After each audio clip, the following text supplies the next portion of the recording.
Good morning and welcome to the regular meeting of the Board of Water and Power Commissioners. Today is Tuesday, March 14th, 2023. This proceeding is being broadcast on Channel 35. The exact broadcast times can be found by contacting Channel 35. Board of Water and Power Commissioners, please say present for roll call. Commissioner KATZ? Present. Commissioner LEHRER? Present.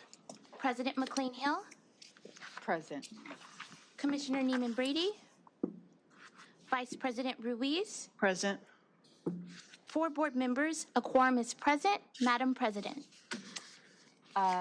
Thank you. We've got a lot going on today, and the rains are about to kick up. So I just want to take a moment to acknowledge the really extraordinary work that's been taking place by members of this department, both on the power system and the water system. I know that we'll be getting updates from both of our assistant general managers, and I suspect that Marty will have something to say about it. It is critically important, as we all know, that this department perform and that the services that we provide be available to the citizens of LA. Regardless of the conditions out there, it's critical to their health and safety, and I know that all of our employees acknowledge and honor that work and that service. It is also critically important that the work be conducted as safely and carefully as possible. We know, and again, there will be some updates forthcoming, but we know that we've had yet another very serious accident in our power system, again underscoring the danger, the significant risk that is associated with the work that we do. As a board and as a department, our concern for our colleagues' family is paramount at this moment. I did have the opportunity to arrive at the hospital shortly after he was taken to UCLA about a week ago with our head of IBW, and was very happy to see the department response and rollout when these matters take place. These are very significant incidents, and I cannot tell you how grateful we are for the employee who was with him, who acted rapidly and came to the aid of his injured colleague, alerted emergency response. We are grateful for the emergency response, for the response of our corporate safety specialist who arrived on scene very quickly to support both our employees through this traumatic event, and for the response of the nurse coordinator, who is still, as we speak, working with the family to coordinate healthcare. A lot goes into taking care of one another. But I do want to, on behalf of the entire board, urge each and every one of you every single day and every time you step out to keep your own personal safety in mind as well. I'd also like to indicate that we are still in the midst of Women's History Month, which is an exciting thing. And at our next board meeting, we'll be getting a presentation for SWE, something that I always look forward to. Can't wait to hear what's going on in that regard. As everyone knows, we were forced to push back the Career and Wellness Expo that the department is sponsoring for women. We're looking at a date, May 6th. That date is not yet final, but that's the date we're targeting, and we'll know in the next few days as to whether or not that can be accommodated out at our Truesdale facility. But weather got the best of us. On the 25th, However, rain or shine, I'm told. So I've got my galoshes and, my waterproof hoodie. We will be moving around the reservoir. So I'm looking forward to that event yet again. And we'll have additional comments regarding Women's History Month at the next board meeting. In the meantime, we do have just a little thing that I'd like to put up. This is, I know we do acknowledgements on a routine, but frankly not routine enough basis of employees. And I do know that a little bit ago, we talked a bit about the lactation facilities at the department, and it's, it is important and certainly timely that we talk about these things this month, not just because they support women, but because the advocates and the advocacy and the energy around getting these projects moving were spearheaded by women in the department. So I want to acknowledge that that since we've shared information about the suite on the second floor, that Family Care has rolled out upgrades to 2 other lactation spaces at JFB, that plans are in place to quickly expand those renovations to satellite offices throughout the department, with Fig Plaza and 3rd Street next on the list. And I want to also say that we are grateful for the army of people that were involved in the initial renovations on the second floor. I'd like to acknowledge a few of those employees who are here today, I'm told. And if you are, please stand. It's Ulysses Kael, Henry Valencia, Andrea Mendoza, and Monica Gonzalez. Henry, Andrea, and Monique are with our UPTC program. So I want to say thank you very much on behalf of everyone at this department, and in particular the women. It is a beautiful facility. I'd also like to acknowledge the leadership of John Smith and Thomas Simonovsky in connection with this effort. And I'm going to read a list of names because I got to tell you, we have got the greatest crews and folks that work facilities in this building anywhere in the city, and we rarely say thank you to them. So just bear with me. I want to acknowledge Jason Perez, Alexandria Castillo, Trina Nguyen, India Corenzia, Jensen Wu, Walter Vejelic, Larry Madrid, Philip Margolian, Legrante Stewart, Matthew Decker, Henry Castillo, Ralph Pauls, Rafael Vasquez, James, oh my gosh. I'm going to spell it because I will butcher it so badly. BJORSETH, Jason Munchmore, Stephen Alexander, Martin Rico, and Juan Manuel Alvarez Sandoval. I want to say thank you to each and every one of you. We appreciate you. And finally, before moving on, I want to indicate that the Women's Council and SWE, once we rope them in, will be convening a task force to assist in the evaluation of the future of work at the department. We are going to be seeking both input and feedback from women as we consider what the workplace looks like moving forward. I know there's been a lot of discussion about remote work and kind of how that technology plays into the ways in which the department will the ways in which the department's workforce will look, convene, and work together as we move forward.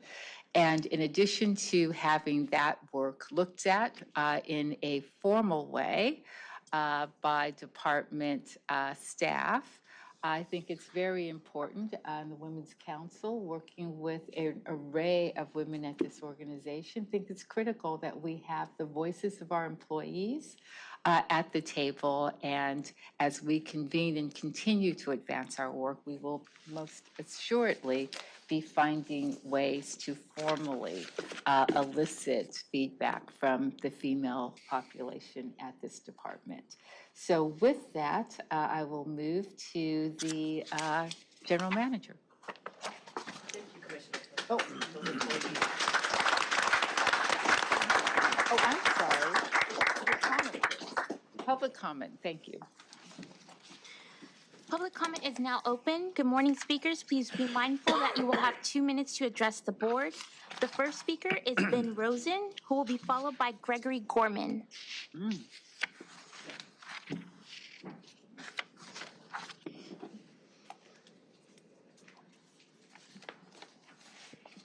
Good morning.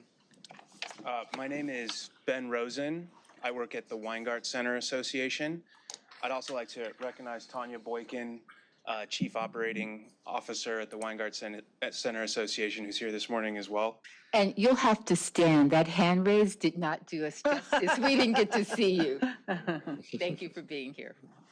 I'm here to thank Commission President Cynthia McCLAIN-HILL and the rest of the DWP Commission and staff and speak in support for the proposal to establish Project Powerhouse in support of affordable housing and development serving people experiencing homelessness in the city of Los Angeles. The Weingart Center Association, where I work, is a nonprofit that was established in 1983. We provide housing and services to people experiencing homelessness. We have over 1,000 units of new permanent supportive and interim housing for people experiencing homelessness in the city of Los Angeles in our development pipeline right now. And Project Powerhouse will help deliver those units faster and keep the projects on budget. So again, I just want to speak in support of motion of item L16 and the motion to establish Project Powerhouse. And again, thank President McCLAIN-HILL, the DWP Commission, and a special thanks to Wendy Yancey, Emil Abdel Shahid, and David Rahimian. Thank you very much. Thank you.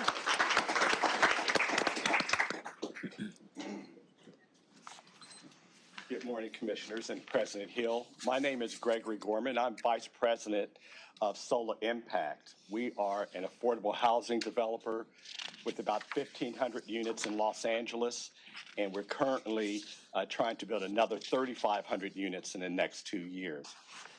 We are here to speak in favor of Project Powerhouse.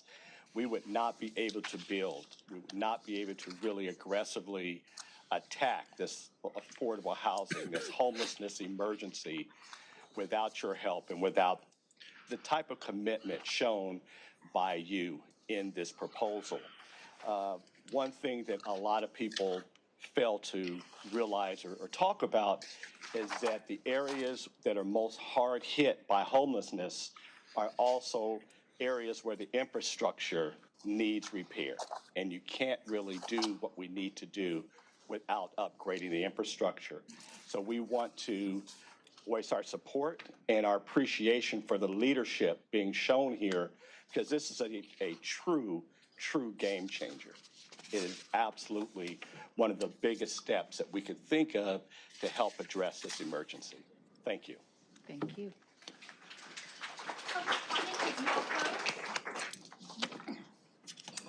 Terrific, and thank you. We'll now move to the report by the General Manager. Thank you very much, Madam President and Board. It's good to see everybody today.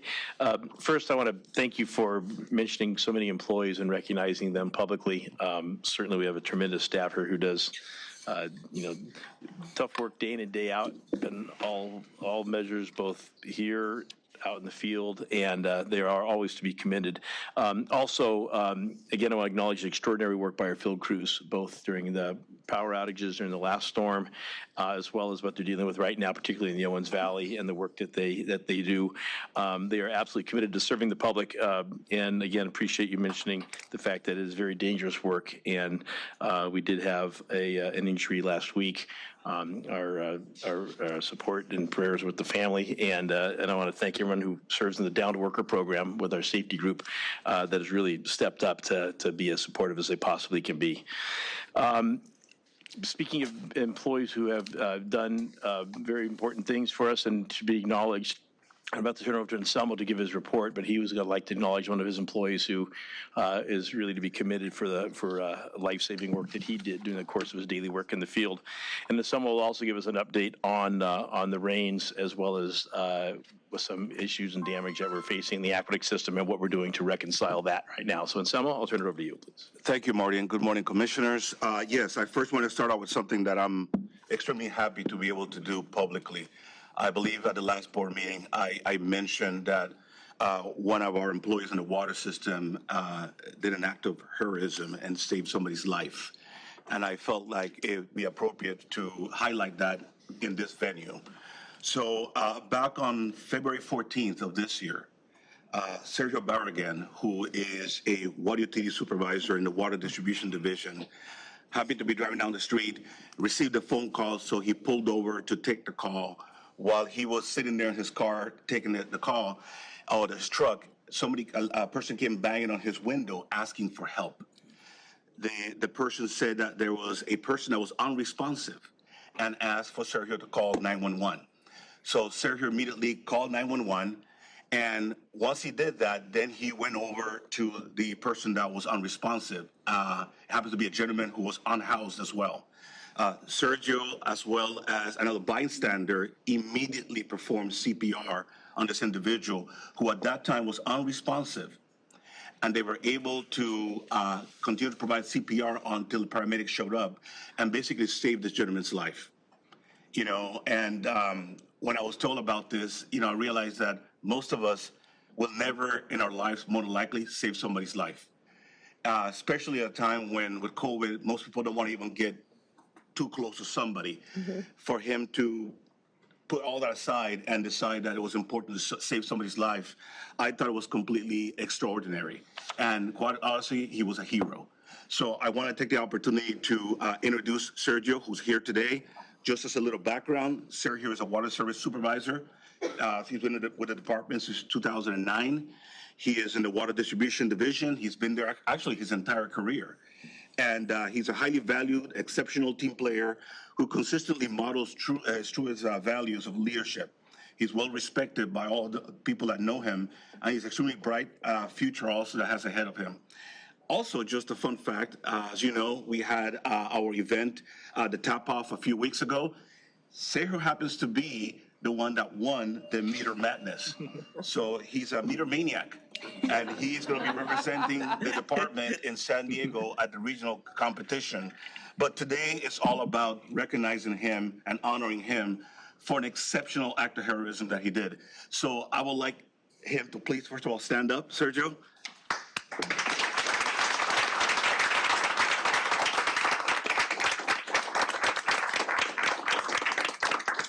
And I also wanted to have the opportunity to present to him publicly a certificate of commendation and a notice of commendation that myself and Mr. Brianna Lindsay, his division director, signed to recognize him for the great work that he did. So actually, Mr. Lindsay, if you're here, if you can do me a favor, is he around? I think I have to step away. Oh, there he is. I was trying to hide again. You were trying to hide again. So, Sergio, if you can come up, please.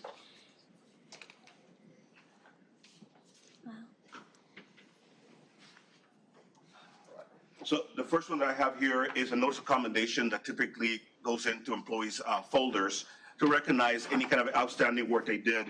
I'm not going to read it all. Basically, it's summarizing what I said before. So I wanted to give this one to you first, Sergio. But we also wanted to give you a certificate of commendation. And this was also signed by myself and Mr. Lindsay. And I wanted to give this to you as well in just recognition of the great work you did. I had an opportunity to speak with Sergio earlier today. and he's a very modest guy. And I know he knew it was a big deal what he did. I don't think he recognized how big of a deal it was. And I had to tell him, most of us would probably have to question whether or not we would do the same thing. And I think it was important for us today as a department to recognize what he did and the fact that he saved another human being's life. So, sir, congratulations. Thank you, sir. Thank you.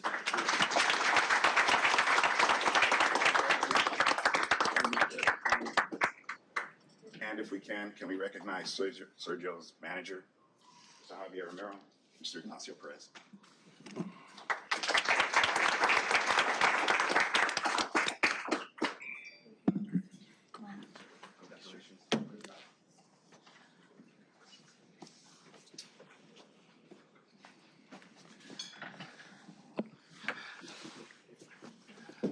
Thank you, Commissioner, for giving me the opportunity to recognize Sergio publicly. I just think it's just great what he did. So next, what I wanted to do is provide you a brief update on the water supply situation, and then I'll talk a little more specifically about what's going on up in Owens Valley and some of the challenges that we're having. So as you know, California received more rainfall the first week in March, and even more is expected this week. As a matter of fact, today, we're supposed to be getting rain here in LA, but also in the Owens Valley. We estimate that the precipitation in downtown LA is approximately 182% of normal. Typically in downtown LA, you get around 15 inches of water. So we are 182% of that. So that tells you how much water we gotten. The storm over the weekend brought us just under another inch of precipitation, which is great. And what it means from a stormwater capture perspective is that we've been able to capture 82,000 acre-feet of water, stormwater, that then gets spread into the basins to recharge the San Fernando Basin. The 82,000 acre-feet was starting in October of last year when the water year begins. And of those 82,000, 25,000 or so was captured just the last week of February. So it gives you a good understanding of the significance and the intensity of the rainfall that we've been getting recently.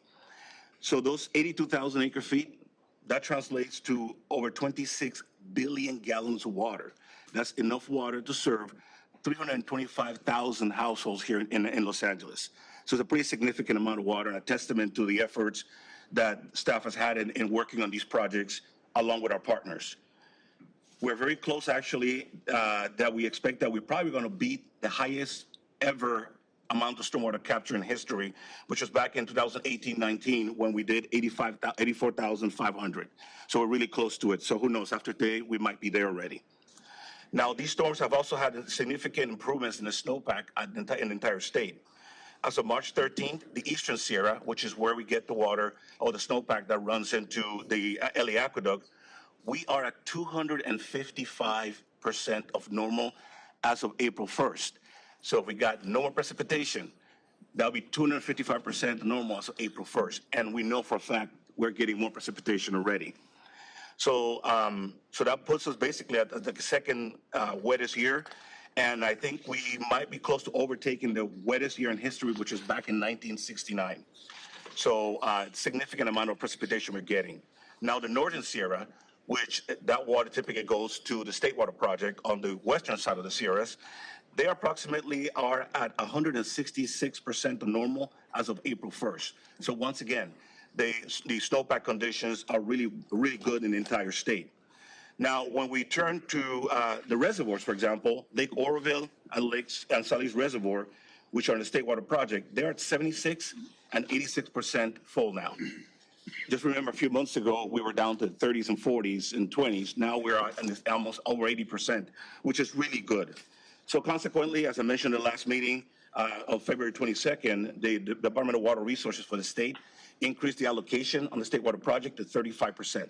That means that our wholesaler will get 35% of the water they're entitled to get. So that's Metropolitan Water District. Now, these wet conditions have also helped slow down the decline in the reservoirs levels in the Colorado River.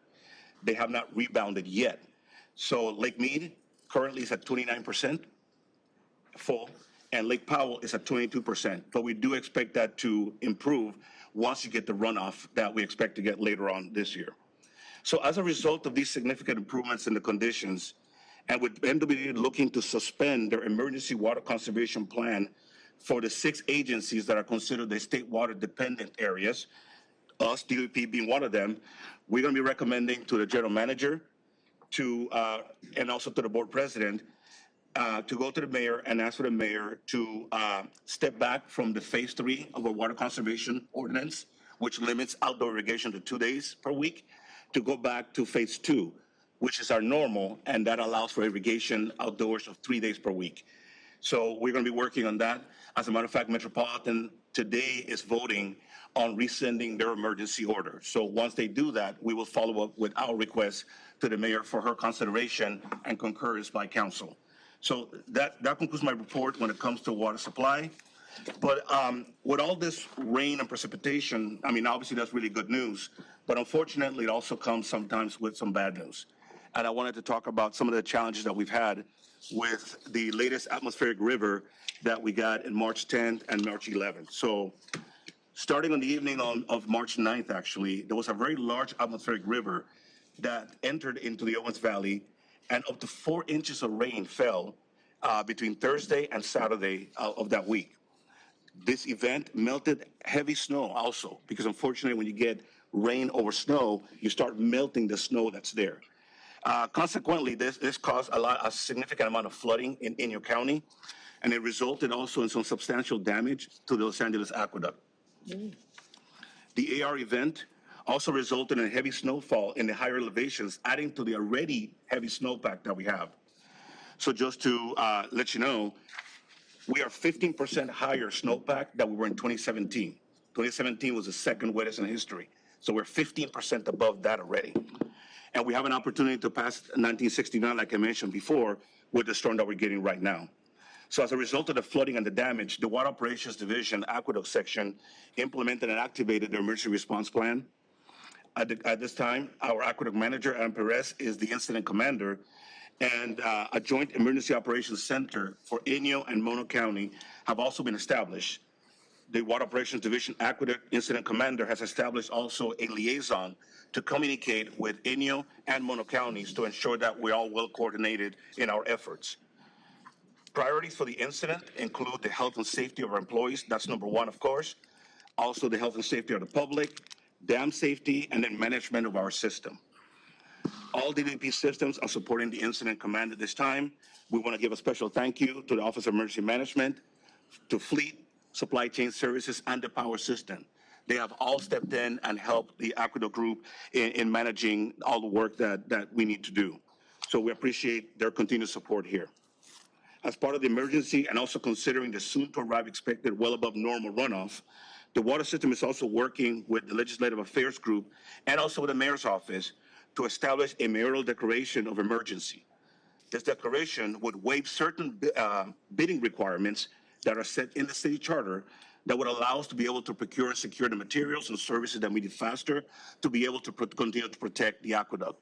So just to put it in perspective, it's not just the damage that we had now, but we know that when the spring gets here, all the snow that we have there will start melting. And we're gonna have to take some pretty significant action to ensure that we protect the aqueduct.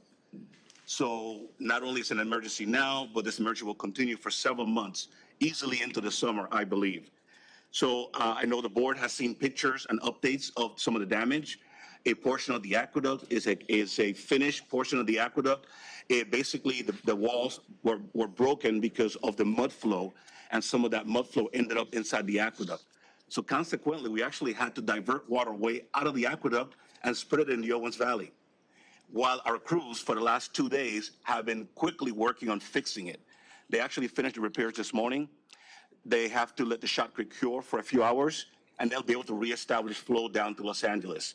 But I just wanted to let you know that I really appreciate all the work of the Water Operations Division and all the folks that are working out there, because they've done, I believe, an amazing job in managing this emergency, and all the folks that have been helping as well. And that is the conclusion of my report. Thank you, Marty. Thank you, Anselmo. So to do a little bit more recap on our Women's History Month activities, as you mentioned, Madam President, on March 8th, we celebrated International Women's Day. We actually had began the day with a online seminar by our Deputy Mayor for Energy and Sustainability, Nancy Sutley, hosted by our Green team here. And then we had a women's fair going on down in the cafeteria area. A number of employees were there donning their purple and pink to support International Women's Day. We had people making a pledge to continue to advance gender equity in the workplace. We had a fair on the patio, and also want to thank our credit union for providing lunch for all the participants. We had close to 400 people who took place in those activities that day. It's very, very exciting to see. And you mentioned about this past Saturday having to be canceled.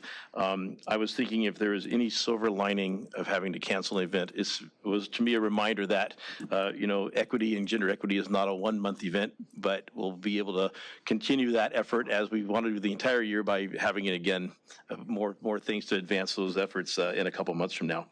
And then again, we welcome all of our employees and their families and friends to join us 8 o'clock in the morning on March 25th at Los Angeles Reservoir. Last year we walked Hollywood Reservoir. We had several hundred people. And this year we'll walk LA Reservoir. That's the one with the 96 million shade balls on there. It's a very large treated water reservoir and a lot of stories and history surrounding that area. So we hope that we get a lot of folks that want to come participate with us. Next, I want to talk about the GALA, which is the Girls Academic Leadership Academy. We've had an engagement with them, and last March 7th, the final tour they took at the filter plant, and I know our commission president was there with the group. I think this is the only dedicated Girls Academy like this in LAUSD, as I recall. It is the only all-girls school in LAUSD. Right. They actually had to go to Sacramento to get a special dispensation to charter a public school that's for girls only. Yeah, so we're really happy to be engaged with them. They did a tour of the filter plant. That Steve Torres, the superintendent, taking everyone around in the ozone room. They visited the UV plant, witnessed a filter backwash, as well as seeing the cascades where the water comes into town. During lunch, a number of our employees networked with the students and talked about opportunities here, and a lot of them being seniors in high school were interested in careers in this field, which is why we really appreciate this kind of engagement. So I want to thank our water operations staff for participating in this and being an inspiration, to these young women. We also had another event on March 4th. We hosted the, I don't want to jump the pictures here. Here we go. We hosted the Science Bowl. We hosted the Science Bowl, and it was for the last 31 years. LADWP has hosted the Science Bowl in the LA area. We're one of very few utilities across the nation who are sponsored for the Regional Science Bowl. It brings, some of the best and brightest students to compete in a kind of a game show atmosphere, answering questions. North Hollywood High School's Team A was this year's Science Bowl winner. They will go to Washington, D.C. in April to represent Los Angeles at the U.S. Department of Energy Office of Science National Science Bowl competition, where they'll compete among 65 teams from 40 different states. And if you look historically, California and the LA area has done very well. So we wish them the best. And again, we always appreciate all the employees that play a role in sponsoring that and helping to conduct that Science Bowl. Also, I mentioned briefly last meeting that we had an engagement with Crenshaw High School. Through our partnership with Junior Achievement Southern California, we engaged a group of 130 sophomores at Crenshaw High School, asking the question about what is an effective brand strategy for educating Los Angeles youth about DWP careers. And we had a winning team came out with the theme, Power Your Future, Water Your Dreams. And they actually met with DWP staff last week to talk about their ideas. And one of the interesting things they suggested, actually reaching further down and going to middle schools for career days to help share information early on so students could look forward to that. And as serendipity would have it, on April 12th, we are participating with the Junior Achievement Inspire Career Expo for 8th grade students. So we appreciate that engagement with the Crenshaw High School. It was the first time we've done something like that, and it was very interesting, I think very rewarding for our staff to hear from the students and their perspective, and hopefully rewarding for the students as well. On Thursday, we'll hold our 6th annual virtual job fair in the Owens Valley. This is to try to attract folks from the Owens Valley to become department employees. We are one of the largest employers up there. And so our communications and aqueduct divisions, as well as corporate strategies and recruitment, will all be participants in this. We have employees up there who will participate, telling their stories. We've had pretty good participation in the past and got a lot of interest for people who would like to work. And we are definitely interested in people who live in the Owens Valley finding careers with us to work in the Owens Valley. So that'll be occurring on Thursday as well. And Marty, as a part of the outreach, did anybody outreach to the tribes up there? I know we do individual outreach, but I will double check on that. So that is a very good point. I know we do have a number of tribal members who are employees, but I don't know if there's specific outreach, but I will make sure that we do that as well. Marty, if you don't mind me adding to that, typically we do let the tribes know. And in the past, I know we've hired, kids from the different tribes to work during the summer. So typically there is an outreach to the tribes. For this specific event, we can find out, but that typically is what happens. Yeah, but what's on Thursday, we'll make sure there is before Thursday, so absolutely. And then lastly, I'd like to turn it over to Brian Wilbert. He's going to highlight our engagement on the Navajo project this year, which is a training opportunity, and we expanded it this year to actually do some training in different areas besides just the line worker series, also some of the inside wiring, and Brian can explain the efforts we did there and what we learned from it. So go ahead, Brian. All right, thank you, Marty. Starting in September 26th, right, we did a second round of our mutual aid training exercise, and this is this originated from a meeting by our council president, right, to the Navajo Nation in 2021, followed by a motion from our city council to go ahead and participate in this event. And so our mutual aid training exercise, we added that extra piece this year, essentially to do another side, working with the Navajo Tribal Utility Authority to set up jobs not only for our line crews, but for construction crews also. So we started on September 26th, 3 crews went out for the first 2 weeks, and then additional 2 crews for the next 3 weeks. You can go to the next slide. And as these PCM crews, the construction and maintenance crews, returned from the Navajo Nation, we held a meeting with all the participants to capture all the important information regarding their experience. All spoke of the adversity they faced and everything that they had done to overcome, and the things that went right, as well as the things that needed to be worked on. The one constant from all the returning crew members was how it touched every individual who participated. Next slide.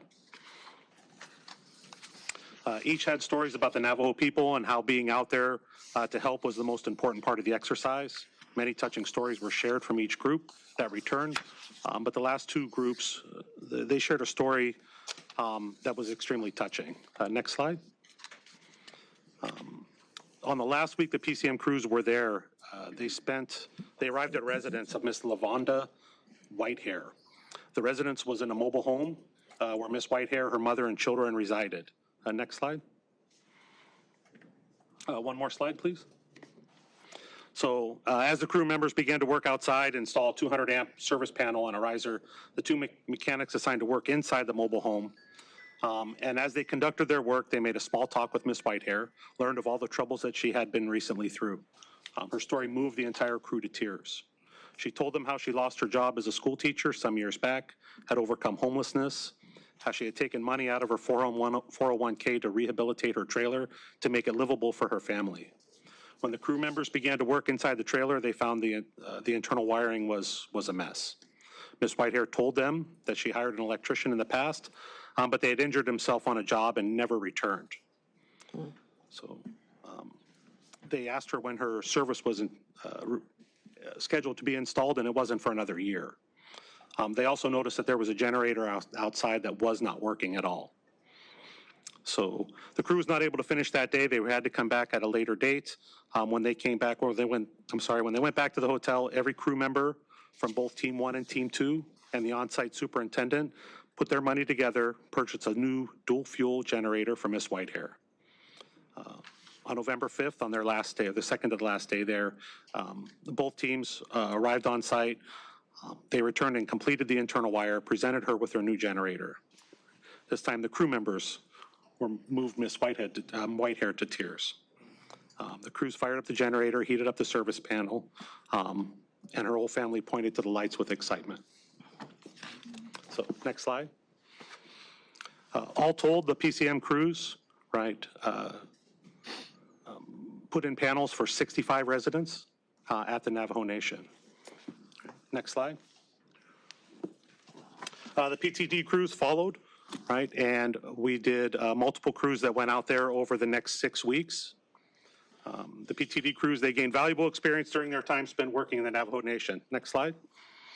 They worked each day from before sunup until well after sundown, motivated by the pride they have in their craft and their moral duty to help provide power to the Navajo people.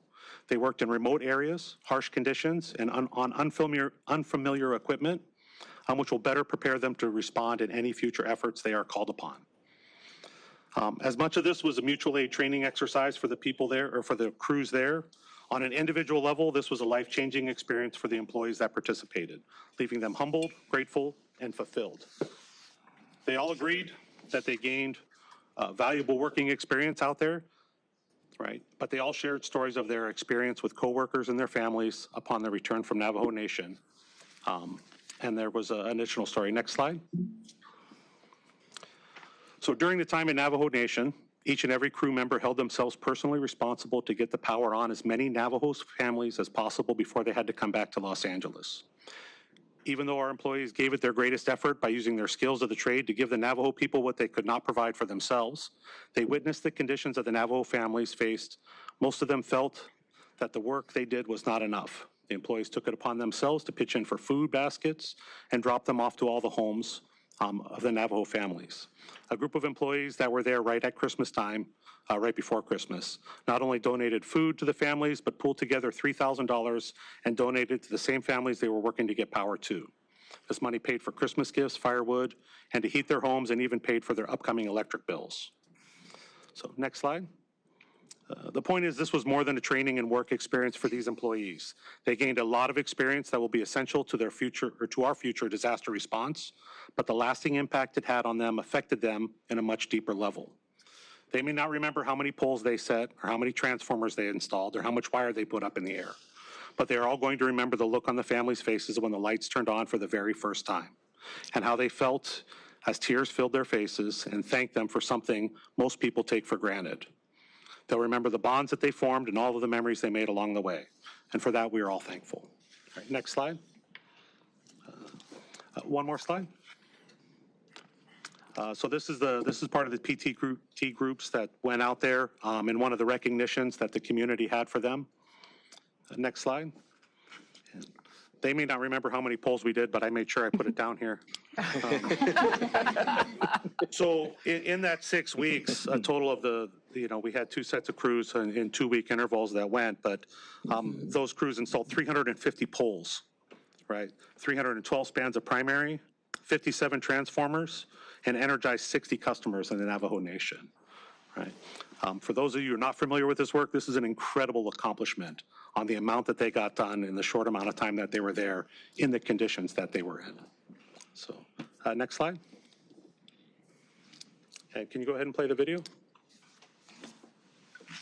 Gentlemen, it's gonna get bad, but that's what we're trained for. I don't want any mistakes tonight, none. You look after each other, because you are your brother's keeper. Wait a minute. Let's get ready to party. Let's go. Green Sally up, green Sally down. The last sunspot gotta tell the ground. Green Sally up, green Sally down. The last sunspot gotta tell the ground. Green Sally up, green Sally down. The last sunspot gotta tell the ground. Green Sally up, green Sally down. The last sunspot gotta tell the ground. Green Sally up, green Sally down. The last sunspot gotta tell the ground. Green Sally up, green Sally down.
struggle. Half your life you fly, half your life making trouble, half your life making it right. One day I'm the exception, most days I'm just like most. Some days I'm headed in the right direction, and some days I ain't even close. I'm a little bit steady, but still a little bit rolling stone. I'm a little bit heaven, but still a little bit flesh and bone. Little found, little don't know where I am. I'm a little bit holy water, but still a little bit burning man. Burning man. Yeah, I always love the highway.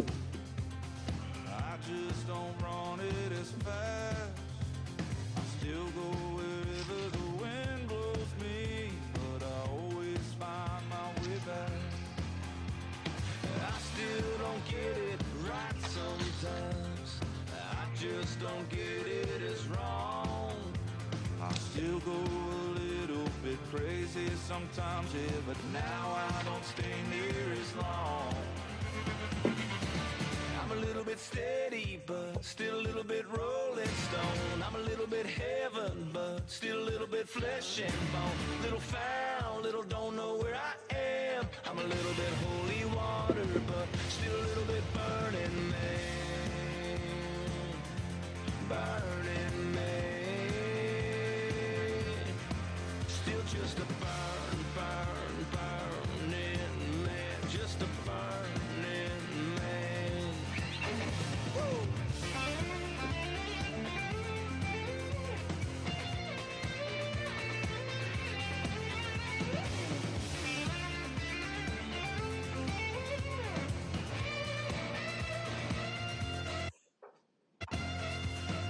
Maybe I'll go to the desert, find myself in the Joshua tree. If we pass in the night, then just hand me a light and tell me you burn just like me. I'm a little bit steady, but still a little bit rolling stone. I'm a little bit heaven, but still a little bit flesh and bone. Little found, little don't know where I am. I'm a little bit holy water, but still a little bit burning man. Burning man. Still just a burning man. Just a burning man. You guys, whoever all came out from LA or from California, the group before that, they helped us run the electric inside the house, and they did a little bit of this and that, and everything you guys did, I do really appreciate it. You guys help us a lot.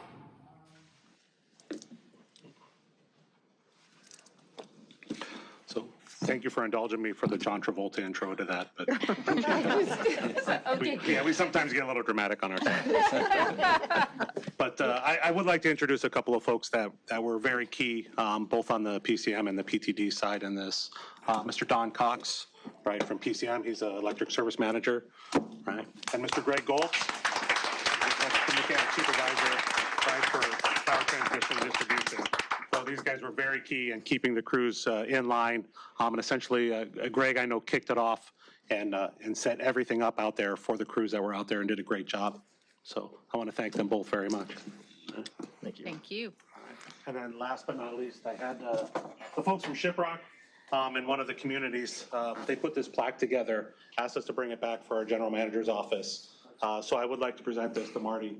Not my office? I'm sorry. I do have plaques for every one of the council members, right?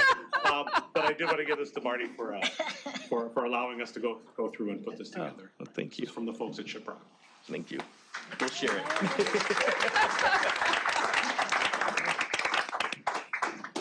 And as you're doing that, I just want to comment because I had the opportunity to go visit Navajo Nation and meet many of our linemen. And, you know, it was just such a moving experience, especially the Navajo Nation. Some of these people, one man came out and he had been promised 45 years ago that he would get electricity. And he waited 45 years for this. And it was just such a moving experience. And one of the things I was most excited about on the Navajo Nation side, their crews and the Navajo utility was all women, mostly women. And so it was very interesting because all ours were men and there was women, and they just came together, and it was just such a beautiful experience. So thank you to all of our crews and Power Side that made that happen. Thank you for your comments, and that completes it. And I will say, you know, this training and being prepared pays off. It was just less than a month ago, I think, that we got a call from SMUD, Sacramento Utility District, who had a snowstorm, and they had a power outage over 250,000 customers for 2 weeks.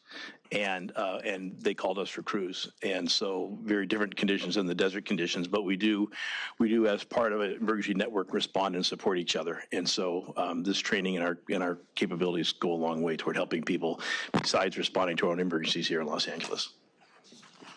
All right, and any other comments about the management report? Then thank you. I will say that this morning has been a really extraordinary display of the heart of DWP.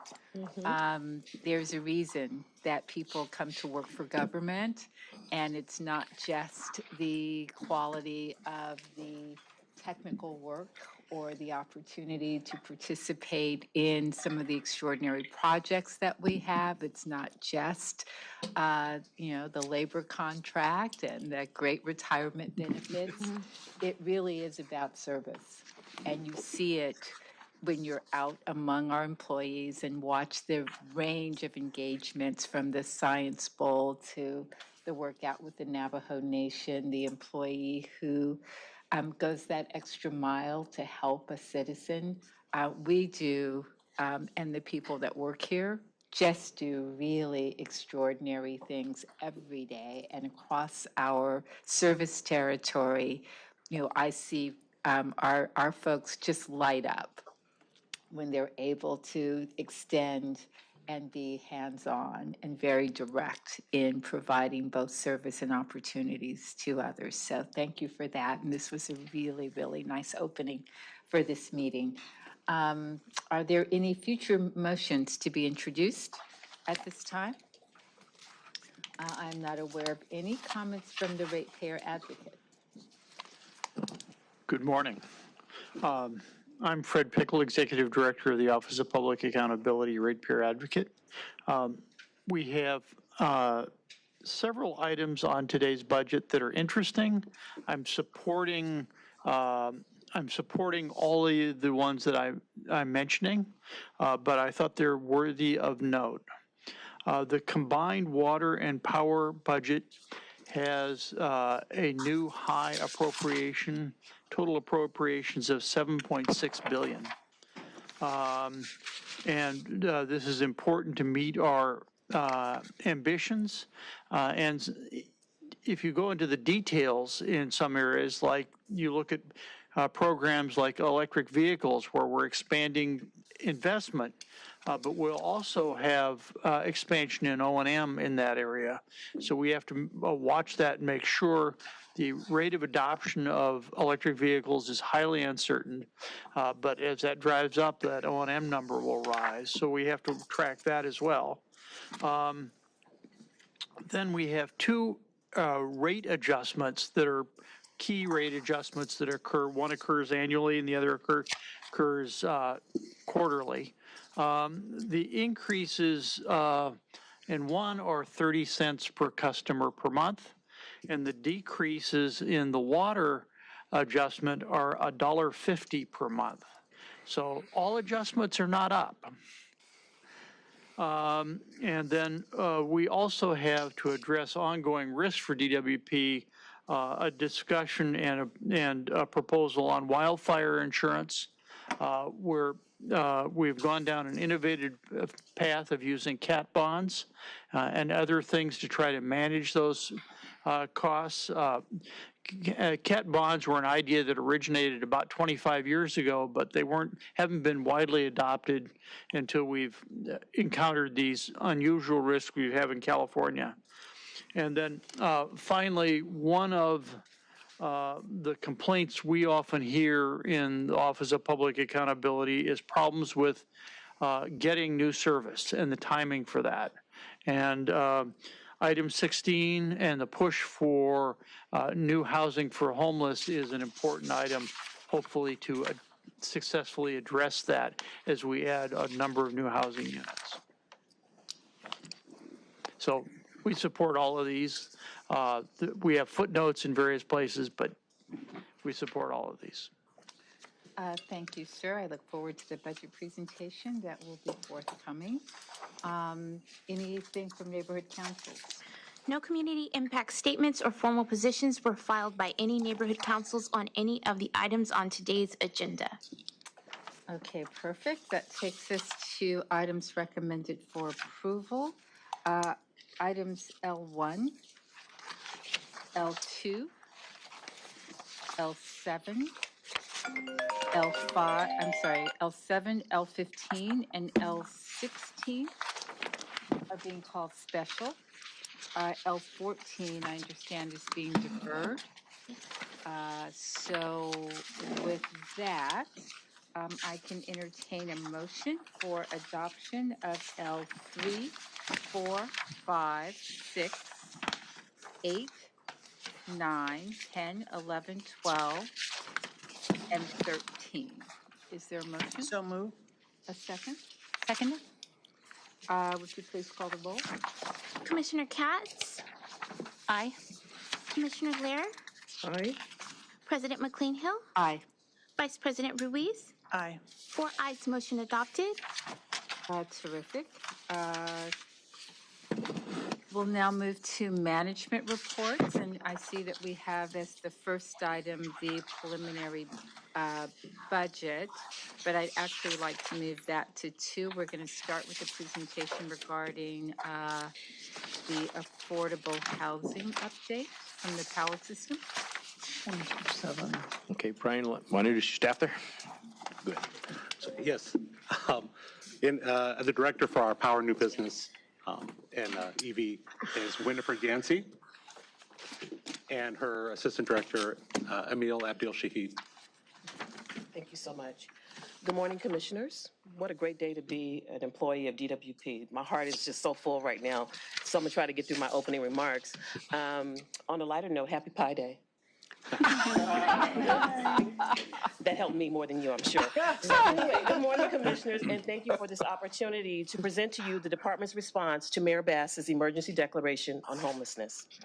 As you know, Mayor Bass was officially sworn into office December 10th, 2022. Her very first act in office was to declare a state of emergency on homelessness and activated the city's Emergency Operations Center. And then the mayor issued Executive Directive Number 1, December 16th, titled Expedition of Permits and Clearances for Temporary Shelters and Affordable Housing Types. Summarily, Executive Directive Number 1 instructs city departments to prioritize increasing housing opportunities for the houseless. Given the instruction to city departments to prioritize, as well as the call to action to those who are able to increase housing, such as affordable housing and homeless service providers, the mayor set a goal of housing 17,000 homeless Angelenos during her first year. This morning on the news, I did hear that it hasn't quite been 100 days in office, and she has housed, or together the city has housed 1,000 homeless individuals. To have to set a goal of that magnitude speaks volumes, because while that number is big, 17,000, that means that the problem is even bigger. So oftentimes, we don't necessarily understand, we as in the DWP engineers in the office, we don't necessarily always understand the big picture and how important what we do here at LADWP is so important to the city of Los Angeles. But for me, this is where the rubber meets the road. and the day where your career just kind of takes on a whole different meaning. So working together internally, as well as with our external partners in AH100, we'll become developers, if you will, working together, tackling this issue where we can actually see, touch, and feel our purpose and the fruits of our labor is meaningful on a whole nother level. To that end, what can LADWP do to assist the mayor in reaching the goal of housing 17,000 homeless Angelenos by December 2023? So I will direct your attention to Brian Lamb, Ruben Rosales, and Emil Abdel Shahid for LADWP's response to Executive Directive Number 1. Thank you.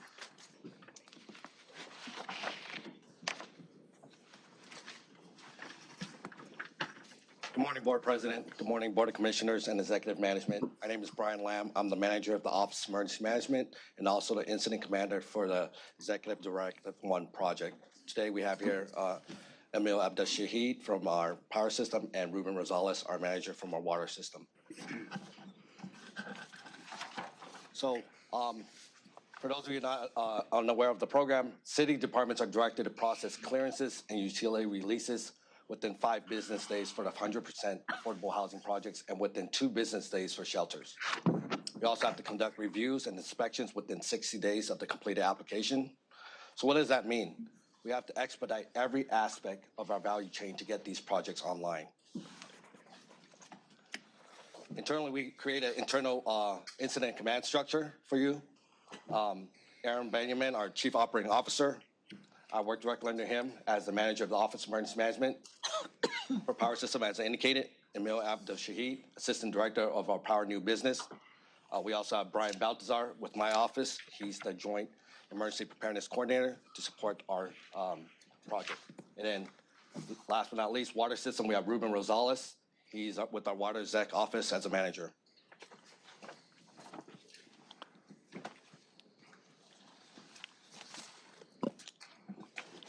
All right, so good morning, Madam Board President and Commissioners, Executive Management. Today I'd like to just walk you through some of the efforts the water system has performed to date in response to Mayor Bass's ED1. What we did initially was the water system reviewed its current processes and just to understand the service installation requirements clearly, and then we prepared this flow chart before you. And we prepared it for the mayor's office. We've been working with them closely, and then the public themselves as well, just to actually, be transparent with our process. So this flow chart here is broken up into 3 phases. We have our administrative and processing pathway up on the top, and that is essentially where a water system representative gets assigned to a requester. They determine their needs to establish the size of their line, and then a cost letter is issued.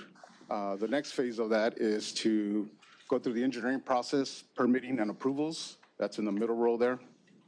And then we go down to our 3rd pathway, which is essentially assigning the job to a district and to actually perform the construction services for either small or large service. As depicted in the floor chart, the majority of the typical timeframes associated with each step, they're pretty minimal in duration, with the exception of our approvals from LA Department of Transportation and the Bureau of Engineering for excavation permits. Unfortunately, the department does not get any exemption from working in the public right-of-way, so we have to also go through that process. However, the mayor's team has been gathering, all the city entities, trying to get commitments so that everybody can expedite these processes. So we may see some improvement on that aspect. Next slide, please. So in this slide, I wanted to just present a overview of the average amount of installations, services that we provide on a fiscal year basis. This is essentially in an effort to establish a baseline. We have the water system, water distribution team has been handling all these services for the last, 4 or 5 years. And we didn't really have make a distinction as far as what is a private development, affordable housing, whether it's residential, industrial, commercial. They just handle all the requests, and they're handled on basically on a first come, first basis project readiness approach. So I want to take you now to the table there on the left under the water service installations heading. I wanted to kind of, again, establishing a historical baseline, if you will. That initial year, fiscal year 1920, the water system installed almost 2,500 services. We see the next subsequent years, 2021 and 21-22, there's a little gradual decline in the amount of services, whether that's attributed to the pandemic, economic downturn. No, we don't know, but we definitely have that, those numbers available. However, now in 22-23, we're starting to see a ramp up. You'll see there in fiscal year 22-23, to date, we have 1,296, but we also have others in the queue, and that it's 1,000 for small services and 300 for large services. So if you add all that together, we are actually on course to actually get back up to that 2,500 number. The table on the right is something we started tracking. We didn't have again, we weren't necessarily distinguishing between what type of installation, but now with the ED1, we actually created a tracking mechanism internally. And so that table there is a reflection as of January 2023. However, as of last week, that amount has grown, on large services has grown to 10. So moving forward, that's what you're gonna start seeing this table. We're gonna start tracking all of our affordable housing projects. We have the process in place, but our next goal is to actually establish a dashboard. We understand the power system has actually developed a dashboard, so we'll be working with them to see how they perform their dashboard. But ultimately, it's because we want to provide status, be in a position to provide status updates and the performance metrics as we support Mayor Bass's Executive Directive #1.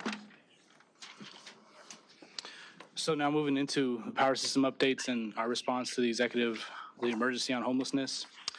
So as Ruben showed, we also have our flow chart identifying our flow chart for a new developer.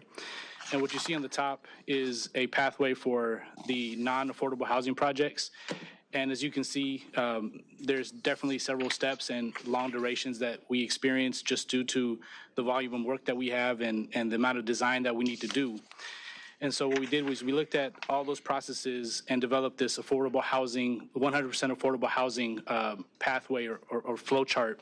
And what this does is it helps us unify all the pieces of our value chain that we need to provide to our customers, and helps us in coordinating and expediting each piece of this for these particular projects. I like to highlight one key deliverable, and that's highlighted in green here, the LADWP and customer scope agreement. This is critical because a lot of these timelines can't begin until we are in concurrence with the customer and the customer with us on how we're going to provide them service to their property.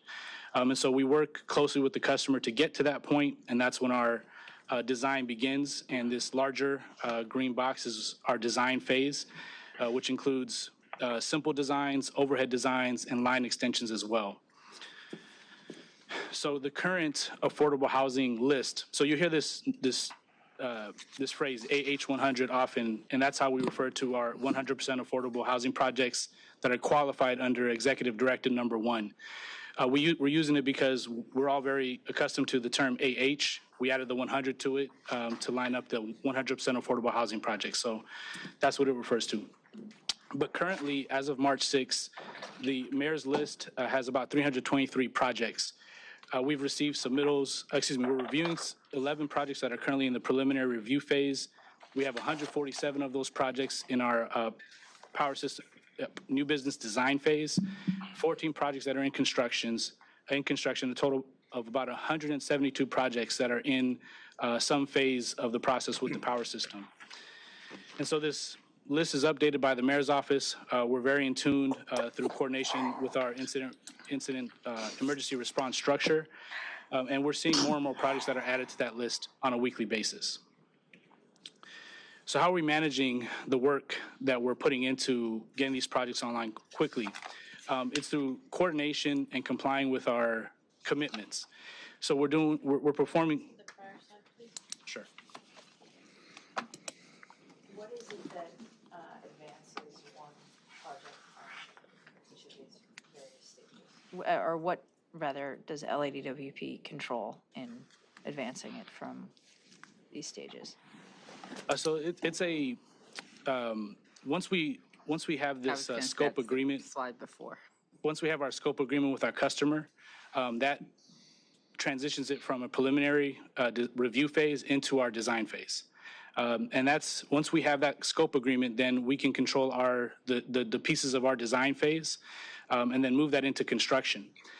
What you see on the bottom here is customer construction occurs in parallel. So that's something we can't control. And typically, we won't issue these construction work packages to our field crews until we know the customer's construction is at a certain point and ready for cables to be pulled or conduit to be built in the street, et cetera. So it would suggest that the design phase, given this, is the bottleneck for us.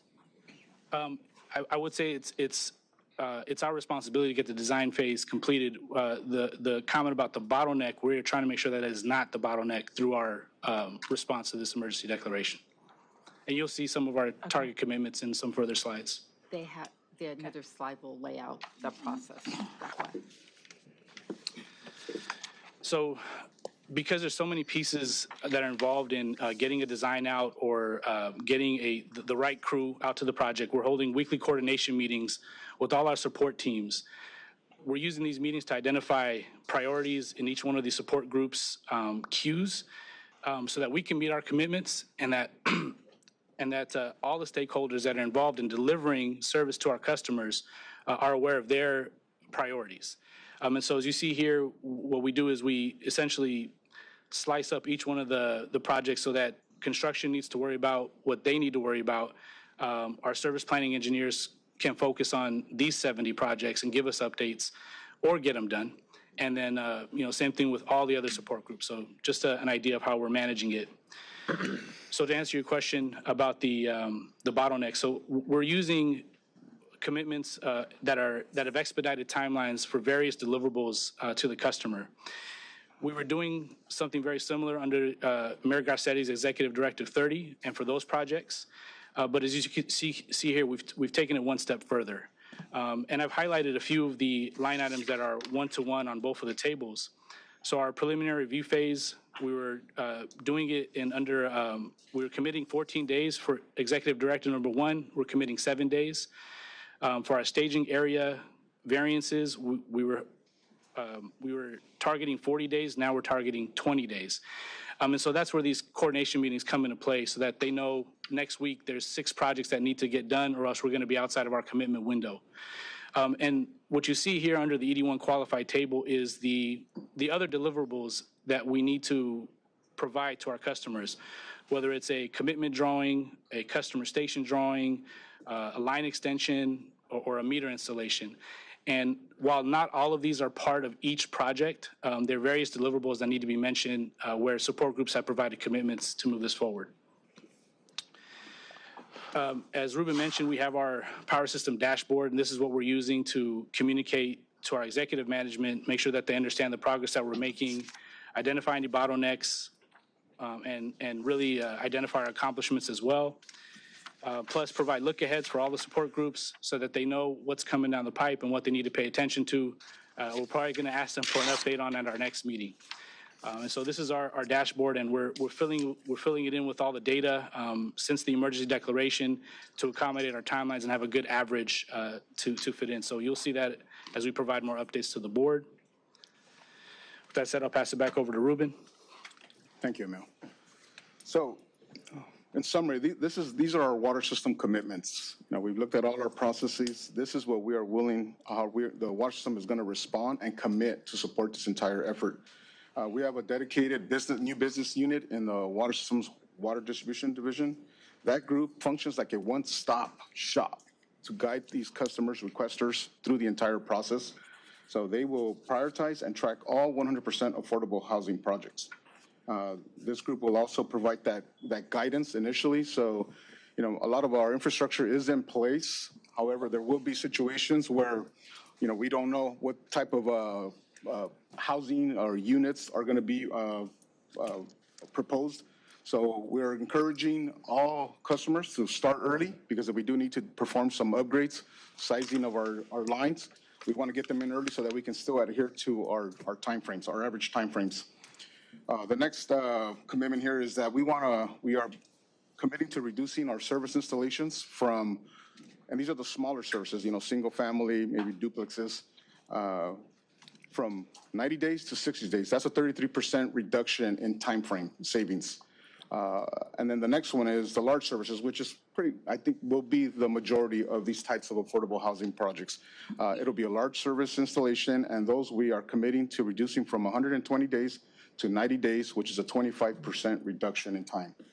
Another service that the water system, water quality division provides is for these existing buildings. If a customer wants to use one of these existing buildings that's been unoccupied for some time, the plumbing may have some issues. So we do offer a service where we can perform some quality testing of the plumbing and then provide recommendations as well. So we have made the mayor's team we've informed them about this service that we provide as well. Back to you, Mel. And so from a power system perspective, we're putting together what we call the AH100 task force. And we look at this as a team to coordinate with all the different support groups within the power system, whether they're in the same division or not, and to coordinate with our customers. This requires surgical coordination so that we can execute all our affordable housing projects while continuing to support all our new business customers and our commitments simultaneously. Part of this task force is going to be to provide that expert service, that concierge type service to all these affordable housing developers, provide them with those knowledgeable staff members to guide them through the process, give them information ahead of the submittals so that they know what's coming and what to expect as they complete their designs and submit it to other city departments. And the goal of this task force is going to be to ensure that we're meeting or exceeding our commitments to this effort. And so with that said, the next steps for us is to really look at resource requirements as both power and water work to meet our new business timelines for the AH100 projects. We also need to continue meeting our commitments for the day-to-day projects that we have. We are also looking to coordinate with other city departments so that the AH100 developers understand, in this case, their power requirements prior to providing submittals to the other city departments.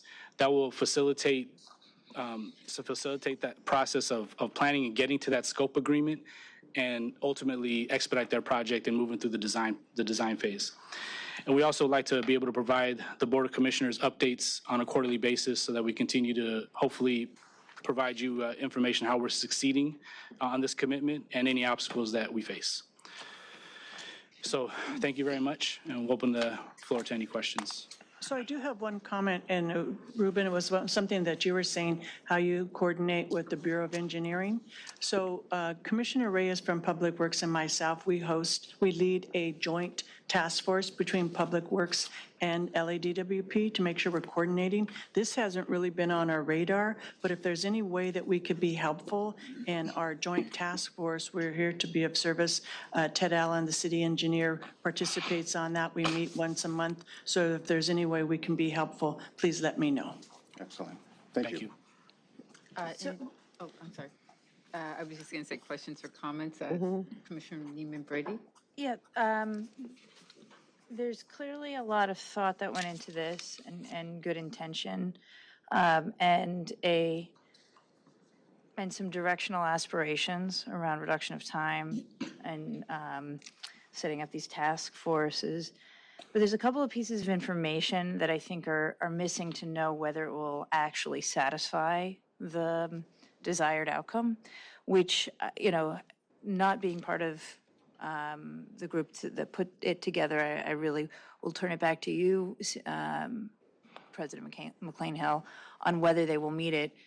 But some questions that come to my mind are, you know, above the bottleneck, in my opinion, and I'm focusing on the electrical connections, in the design phase, what's hard for me to discern is with this expedited timeline, how that bottleneck is actually diffused. So it's broken down into sub-pieces on slide 12, which it's hard to know what of those 170 some projects that are still sitting there, how many of them, where they fall, and which group is ultimately being overloaded or taxed as a result of the influx of these and would need to work the hardest in order to meet some of these timelines. So everything you're saying is aspirationally fantastic, but it's hard to know whether it's actually executable based on what's shown here. It may very well be, but I'm just struggling to discern that myself. And then I would say additionally, the ED1 table doesn't have a total duration on the bottom, but I get somewhere around 460 or so. I forget where I did the calculation. But that's still over I'm assuming these are sequential, but I didn't hear you say that. If they are sequential, a year and a third still seems like a long amount of time to connect an entity, which that may be super expedited from where we are. But I don't know if that satisfies. Yeah, I was going to say, so let's go back to 12, and those are extremely good questions, and it's hard to sort of, in one presentation, to narrow everything down. But if you'll look at, so first with respect to the 400 plus days, which is a long time, that assumes, for instance, a line extension. Some of these projects won't need a line extension, so 180 days comes off the top. Zero. Yeah, so if you start to think about it just from the perspective of the commitment, so what they have for the service planning, that first that first column is how long it would take if you needed a line extension today. Or generally, it could take up to 600 days. So moving that down to 180 days has stakeholders out there turning backflips. I mean, so there are a couple of issues around, and for all of them, cable drawing going from 180 days to 20 days. But these commitments are for this purpose, not overall. Not overall, just for this subset of development. And it is achievable, and I know that internally an awful lot of work has been done to within the different groups responsible for this, to ascertain the amount of time they would need to do this work if this work were being prioritized over all of the other work. So what we're not addressing here is this is doable because it jumps the line in terms of other work. So other work is going to be delayed until and unless we are able to increase staffing to deal with the overall onslaught of work that we have. The fact is that at the Department of Water and Power, it is well known throughout the development community that the connection of power services is a variable which impacts just about every development, and we all hear it. And those connections are not, that variable is the result of, at a certain level, just time on task. We only have so many people, and we have a ton of work. And however, that particular variable, are you standing up to help me, Wendy? I was going to say, because I can use them. That particular variable, and I have to give all credit to the power system from top to bottom. This exercise has been going on now for 6 or 7 months. It predates the election of our mayor. It predates the declaration of the emergency. They have been working internally. We have been engaging with external stakeholders. And among the things that is most clear with respect to this particular subset of developers is the certainty with respect to time and cost make their projects, in many instances, doable. The uncertainty, because that variable around time has implications for cost, and not just cost in the traditional sense, but also because for some of these developers, their projects are tax credit funded. And that element of tax credit funding comes with it time commitments and limitations and constraints that can compromise the fiscal soundness of their organizations if they can't meet them. So if they are trying to manage a variable around time with us, it causes them to have to consider whether they can even take on a project, whether they can even take on the risk. So at a certain level, simply having some clear understanding of how long it's going to take to do something is critical to them. And then the sooner, the better, both as it relates to viability of projects, but also as it relates to the ultimate impact. And in terms of our internal folks, they're putting their names on the line behind these particular timeframes, assuming that they will be given clearance to expedite and to prioritize these projects, but it does not extend to the overall,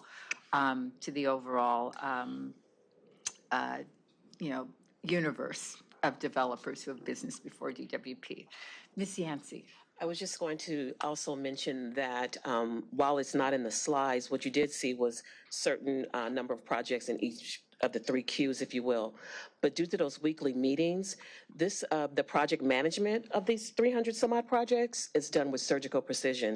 So with any given day or time, they know the address of the project and where it is in the process and who it's with and who to nudge. And these, you still on 12? No, you're not. Is the stages that are on 12, they all have to be done sequentially? They can't be, none of them can be done? Well, I don't really have an opinion on it. I'm just curious, are these sequentially or are they, any of them, concurrent?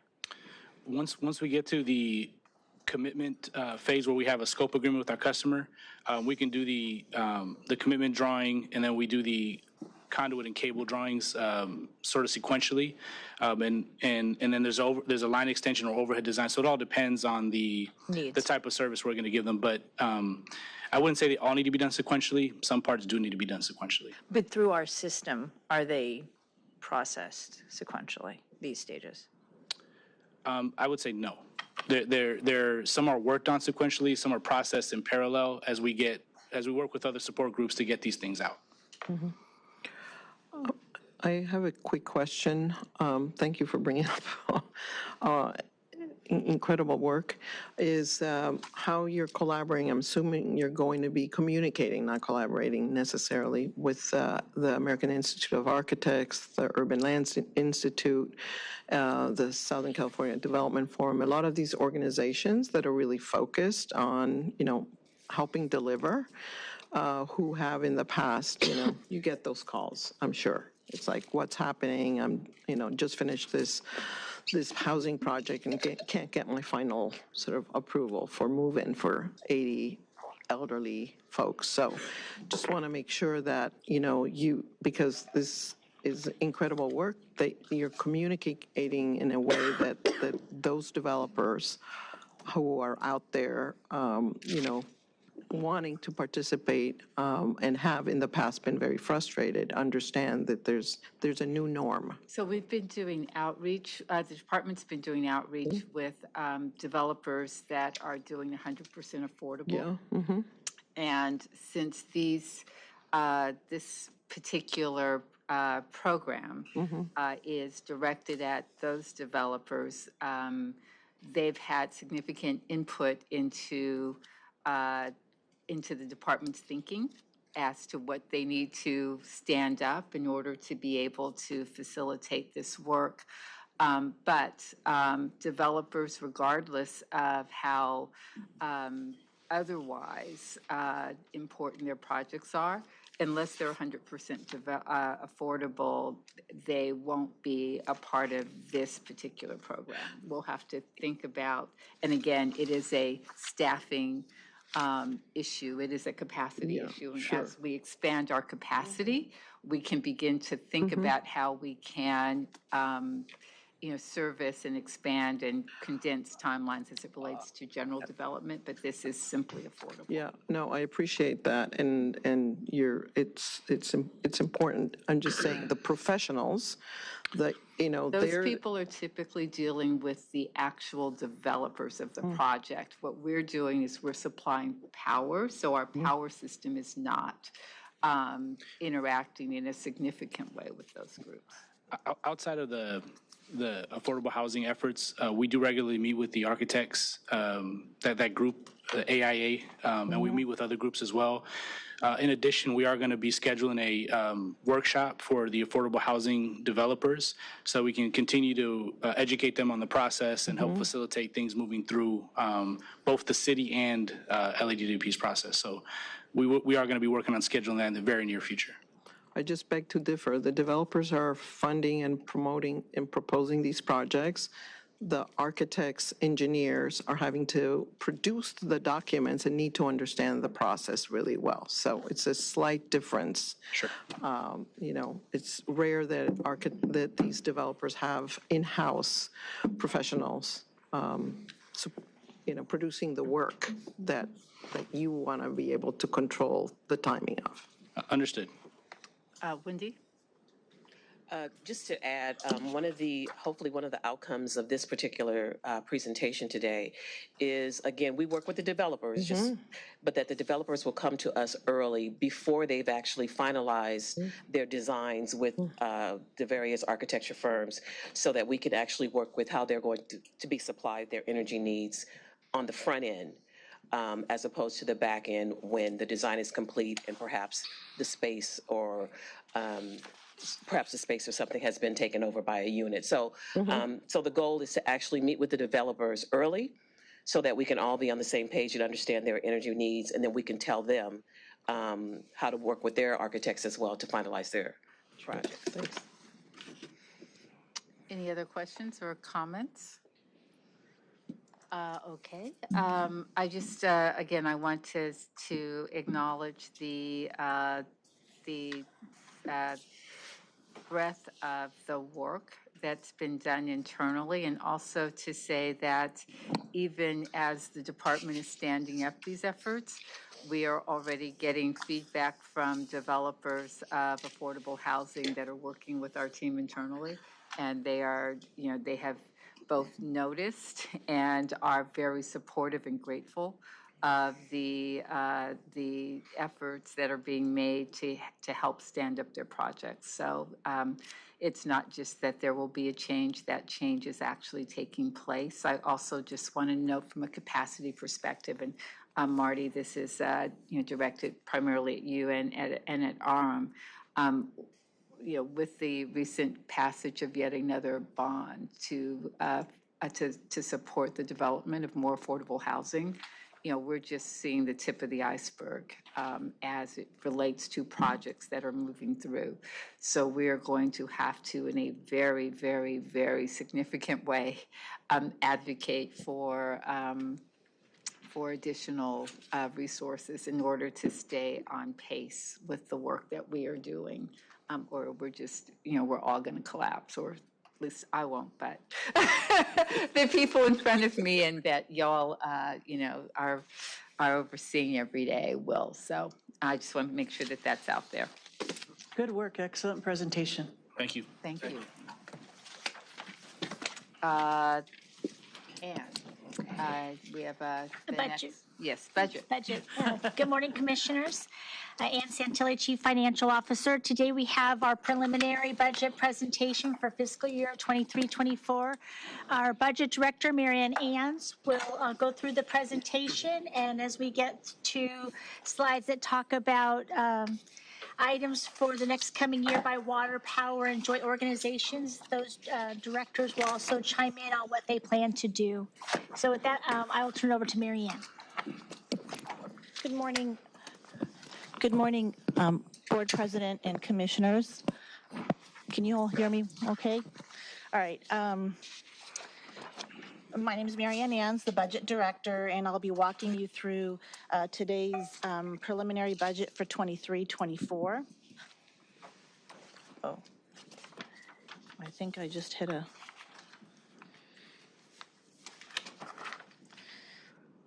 Okay. And we've got 44 slides, is that right? Yes, and we tried to condense and curtail.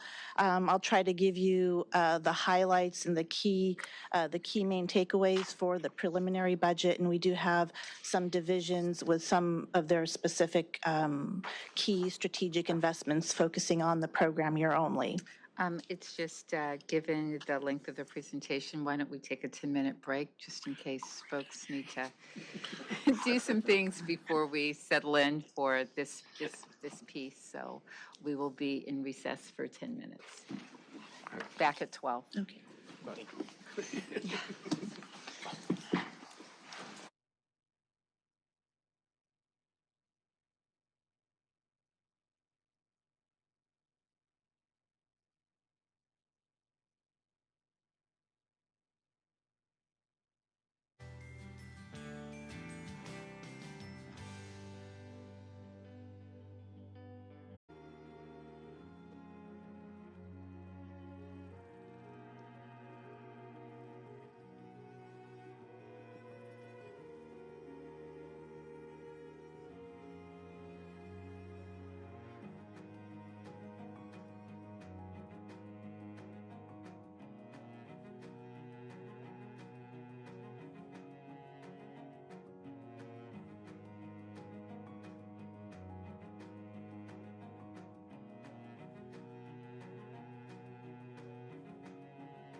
Excuse me, please maintain silence for the next 20 seconds. Again, please maintain silence for the next 20 seconds. Your microphones are hot.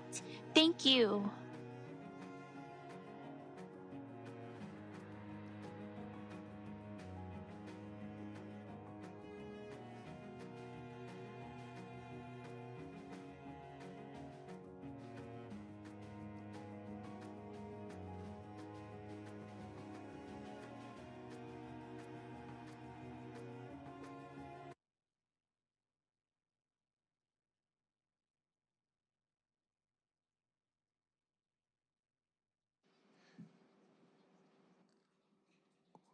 Good morning, Madam President. We're back in session.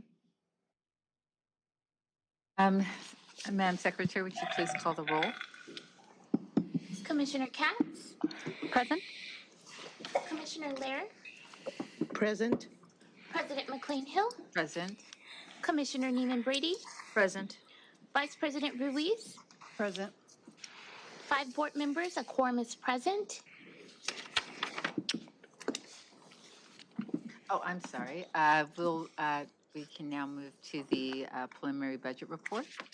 Okay, thank you, Board President. Good afternoon. Seems like the volume is quite low, but I'll do my best to speak louder.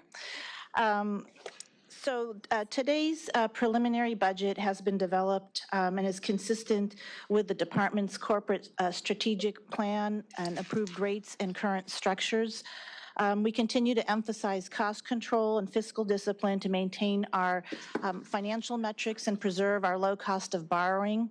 We continue to be plan for being realistic in our hiring and our planning for our related space needs and improvements. Can you please reintroduce yourself? I'm sorry. Sure. My name is Mary Ann Nance. I'm the Budget Director. Thank you, Mary Ann.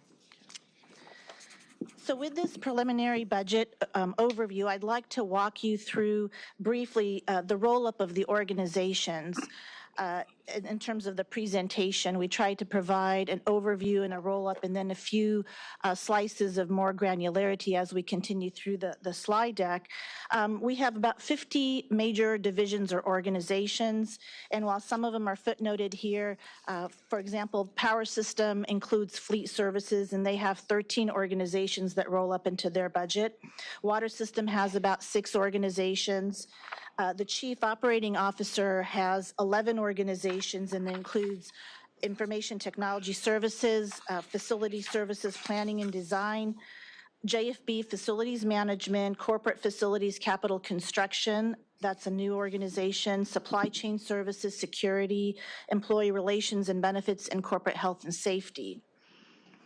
The External and Regulatory Affairs is comprised of 4 divisions, and they include Office of Sustainability, Supply Chain, Meter Services, and Real Estate. The Chief Financial Officer includes 7 organizations. That includes accounting, finance, rates, planning, budget, and auditing and system replacement.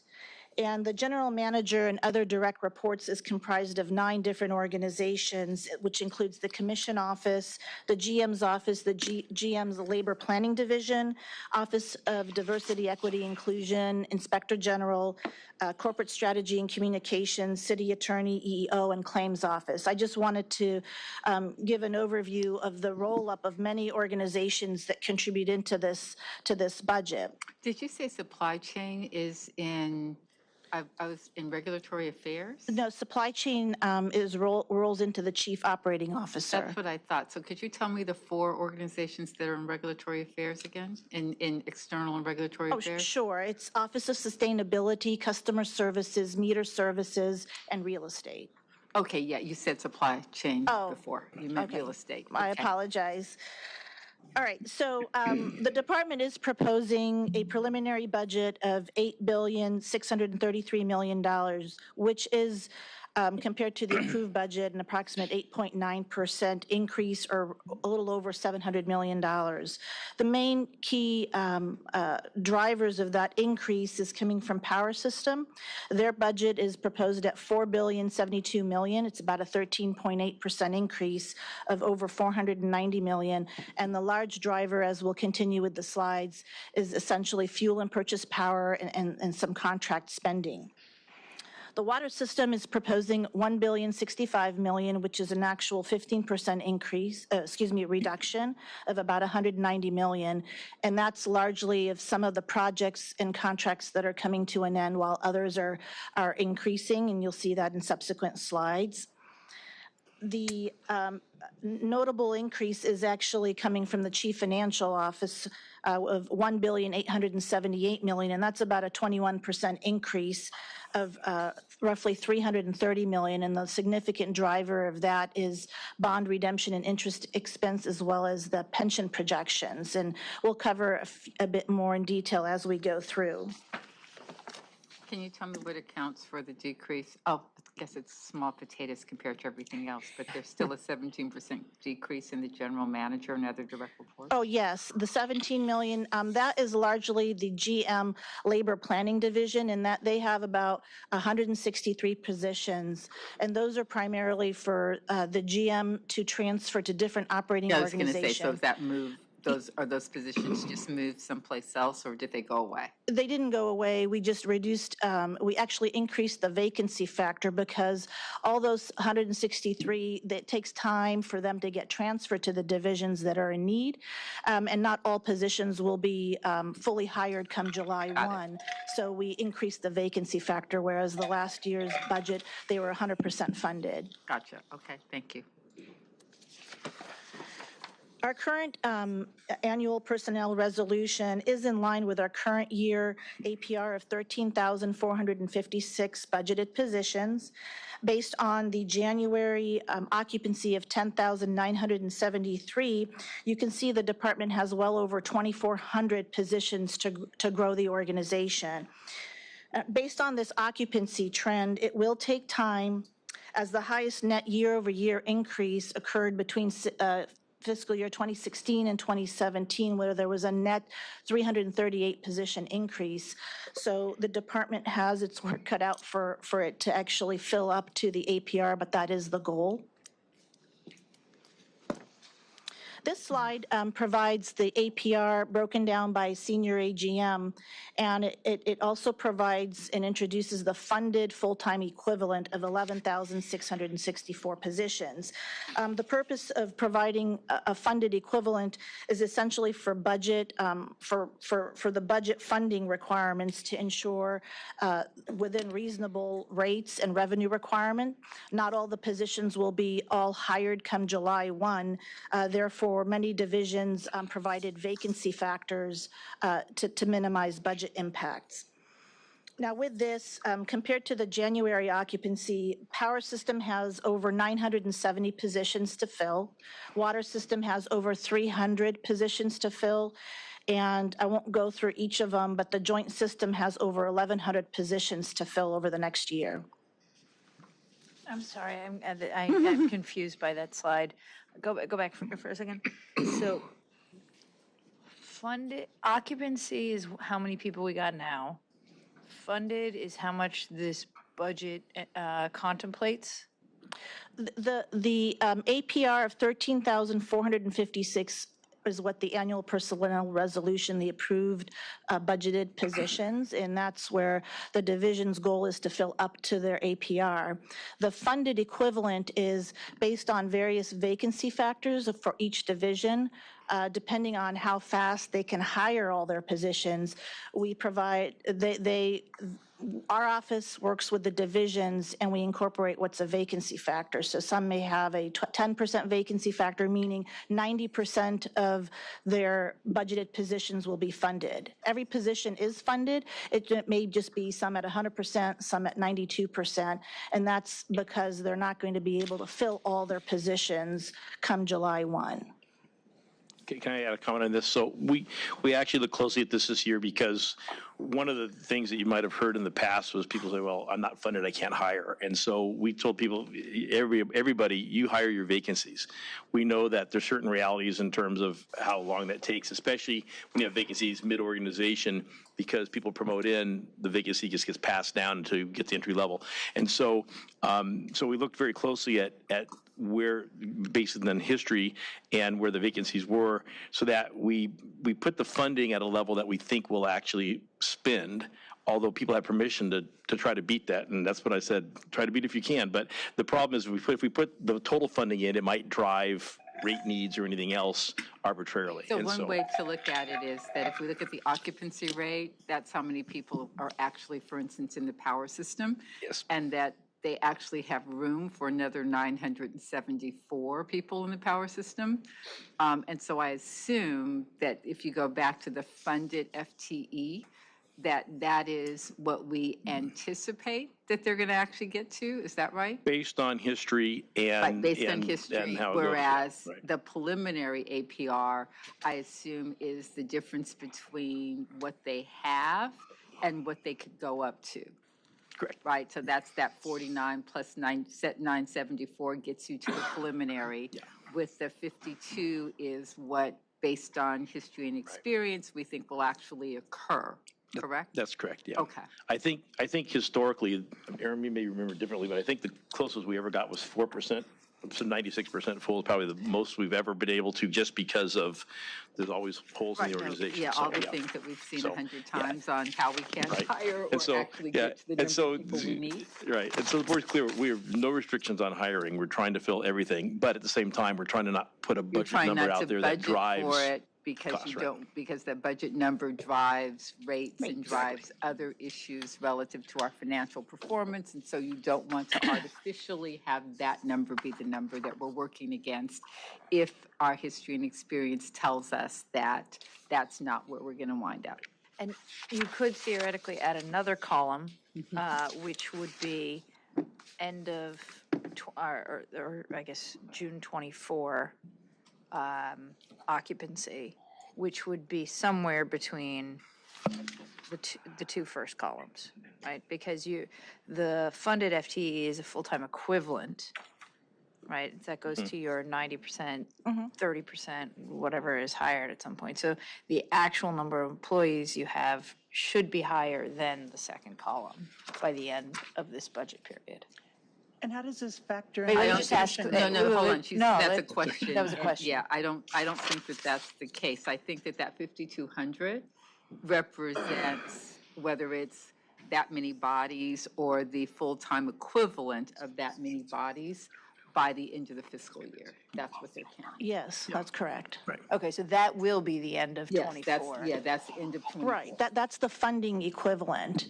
But you keep saying equivalent. Because it could be that there are that many people, or it could be that I think it could represent whether it's 5,200 bodies or 5,200 or Equivalent to half like- bodies, et cetera. But at the end of the day, it adds up to that many people by the end. So they don't count bodies because it could be Just FTE instead of head count, so it could be part-time. because they could do it part-time. So if you're a part-time person, you're not gonna, they'll put two part-time people together, and you'll still end up with this number. Right. Exactly. Or if you have two people the last 6 months of the year, it would equal one person, right? Yeah. And so how do we factor in the attrition rate? Because I know we have a lot of people that are They have it. That's why the 58 is the preliminary number. So that's the number that they actually have authority to. And the reason they get to 52 is they factor in attrition plus everything else. And that's why they feel like they'll only get to 52, not 58 per tower. Yeah, because if to go back a few months, we're processing over 1,000 people a year, but because of attrition and the way it works, we've been netting 300-ish new, so yeah. Okay, just so I'm 100% clear, then the occupancy, 131.23, could say occupancy FTE. Yes. Well, that's the actual based on HR's occupancy report. On January 31st, there were 10,973 employees on that date. Now, it continues to grow. But what she wants to understand is that 49, because what you've done is you're presenting information that seems to be related to the same group of people or the same subset of data, but you're presenting it using different measures. So the question that she has is the 4904 and the 974, those are bodies. But is that also, could that also be stated as FTE? So we're comparing apples to apples, because when you say funded FTE, is that the same as, next year, if we hit that number, would that be the same number of occupancy? Be the same number of occupancy. Yeah, at the end of the year, if that were the number we actually hit, would that be occupancy? Yes. Yeah, so they're the same. Yes, so the goal is for Power System to try to reach and get to 5,200. No, we get it. It's just that we're translating from government to private. We need the word actual in there, I think. Yeah, it just, all right. I tried to be helpful by introducing the funded FTE, but I guess maybe that wasn't No, it's successful. fine. It's fine. It's just, FTE. I got it now. Yeah, we're good. Okay. So based on that funded equivalent positions, the department is proposing a regular labor budget of $1,584 million. That's regular labor, overtime of $316 million, and benefits of $850 million for a total budget of $2,750 million. This actually is an increase compared to the current year's approved budget of about $2,425,000. It's about a 13% increase, roughly $325 million increase, and majority of that increase is coming from the increase in pension projection, and then there is some increases due to the labor COLAs as well that had been factored in from last year's budget to this year. So that, in addition to changing of the vacancy factors for some of the divisions, offset some of those increases. So included in the $2.8 billion proposed prelim labor budget is $57.7 million for hiring exempt substitute positions. And this is primarily for DWP's flexibility in hiring exempts above the APR. So this is above and beyond the 13,456. These are substitute positions. And this is to meet operational needs and goals. As of February, this is just a snapshot, as of February the 9th of this year, these specific classes were occupied at 559 positions, and that can vary depending on operating needs. So now with Power Systems, this is a contributing organizational budget perspective, and this is by cost elements. This is the lowest level in our budget. And so the key drivers of Power Systems' proposed budget of $4.072 billion, as you see here, is the fuel and purchase power and emissions of $1.569 billion. That's about a 3.3% increase, $51 million, and that's largely due to the natural gas increases. And you see that increase also coming in between the current year approved budget of $1.5 million to $2 billion. The next line is the labor for regular and overtime. They're proposing a $981 million budget, a 6% increase.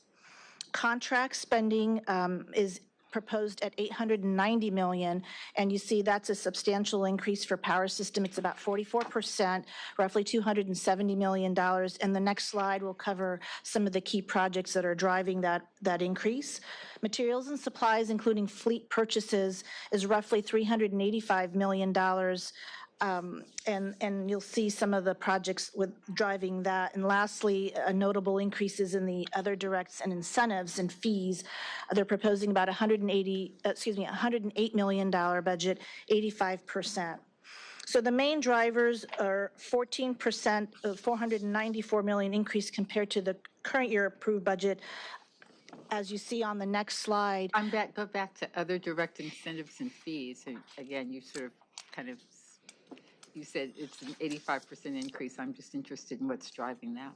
So you can see in the next slide. Oh, okay. I can show you some of the key drivers. Of the incentives down below, they're proposing $108 million. It's about a 85%, and that's largely the electric transportation program for the EV rebates and incentives. That's what's driving that increase compared to the current year approved budget. The contract spending is proposed at $890 million. It's about $273 million, or 44% above the current year budget. And the main projects driving that increase is the Barren Ridge Renewable Transmission. This is the overhead transmission line for Barren Ridge and Haskell Canyon.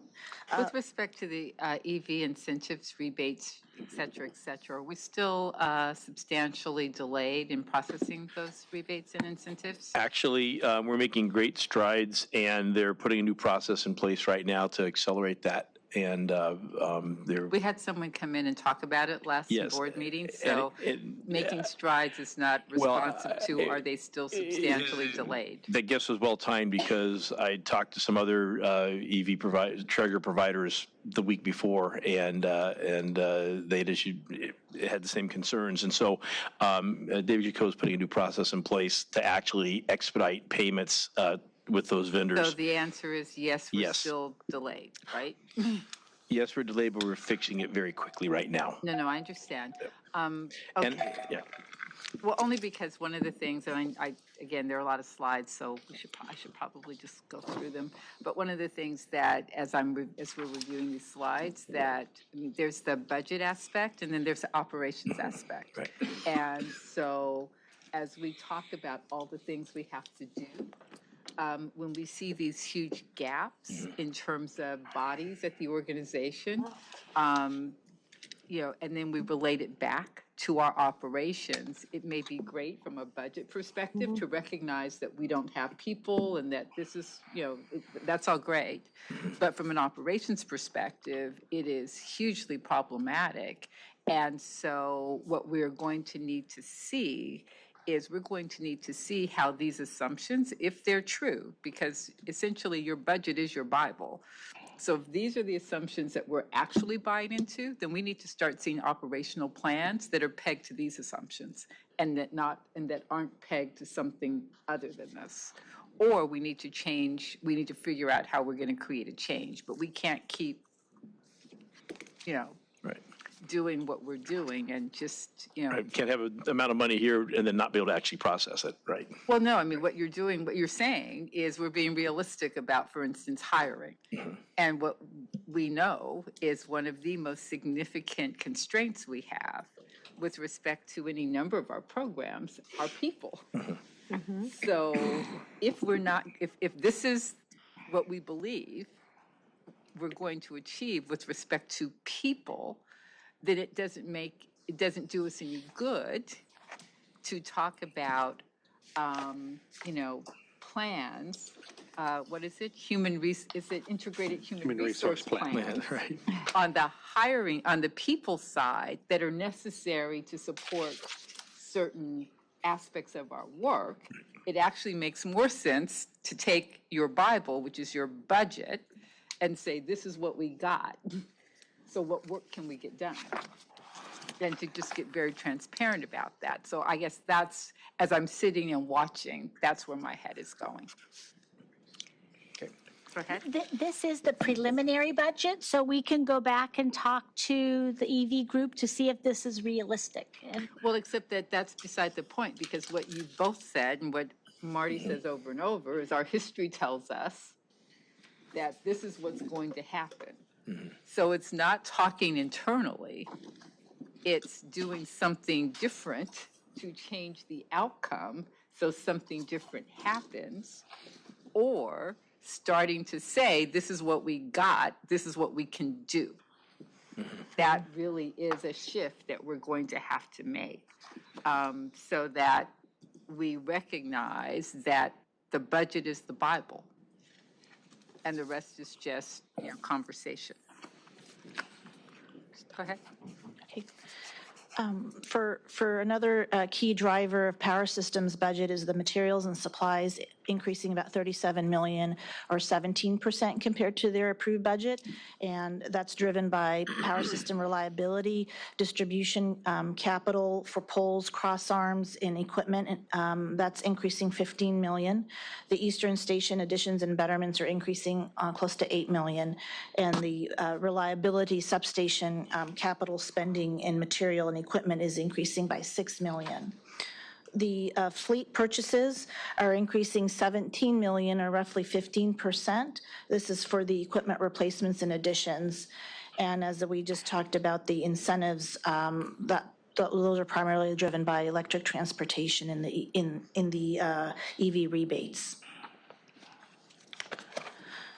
The proposed fuel and purchase power budget of $1,569,000,000 is largely driven, as you can see, for 23-24 by $705 million in renewables. And the notable increases compared to the current year approved budget are due to significantly higher natural gas prices. And this is due to the higher demand for the colder weather, the unexpected pipeline maintenance, and then limited storage. And as you can see, the orange bars, when you compare the 22-23 approved budget, the approved budget had been $240 million, and then the current year re-estimate projection for where we're going to end in the current year, June 30th, is $781 million. That's a over $540 million increase due to the natural gas. And comparing the current year approved of 240 to the proposed budget of 395, that's about $155 million increase. This budget supports close to 45% and a 44% RPS target for both those years, 23 and 24. And this is based on the Power Systems 22 Strategic Long-Term Resource Plan. Now I'd like to turn over the presentation to Power System, Brian, to highlight and focus only on the key 23-24 budget investments. Okay. All right, for the next two, I'm sorry. Are you going to touch on are you only touching on renewables, or are you going to be touching on the other items? Just because I have a question. So the next two slides I'll be handling, and then I'll hand it back to Brian. Okay. Before you hit reliability, I just want to, I know we've had discussions in the past about natural gas hedging and the costs associated with that, and, at what level do we hedge to? And then I think, if I'm remembering correctly, we ultimately conclude that it's not worth it to hedge. No, we hedge, and we've saved $128 million this year through January on our hedging program. Wow. So then It maybe doesn't I need, always guarantee the lowest price, but what it does guarantee is a reduction in the customer bill, the fluctuation in the bill. all right, so then I think I need a re-education on our hedging program.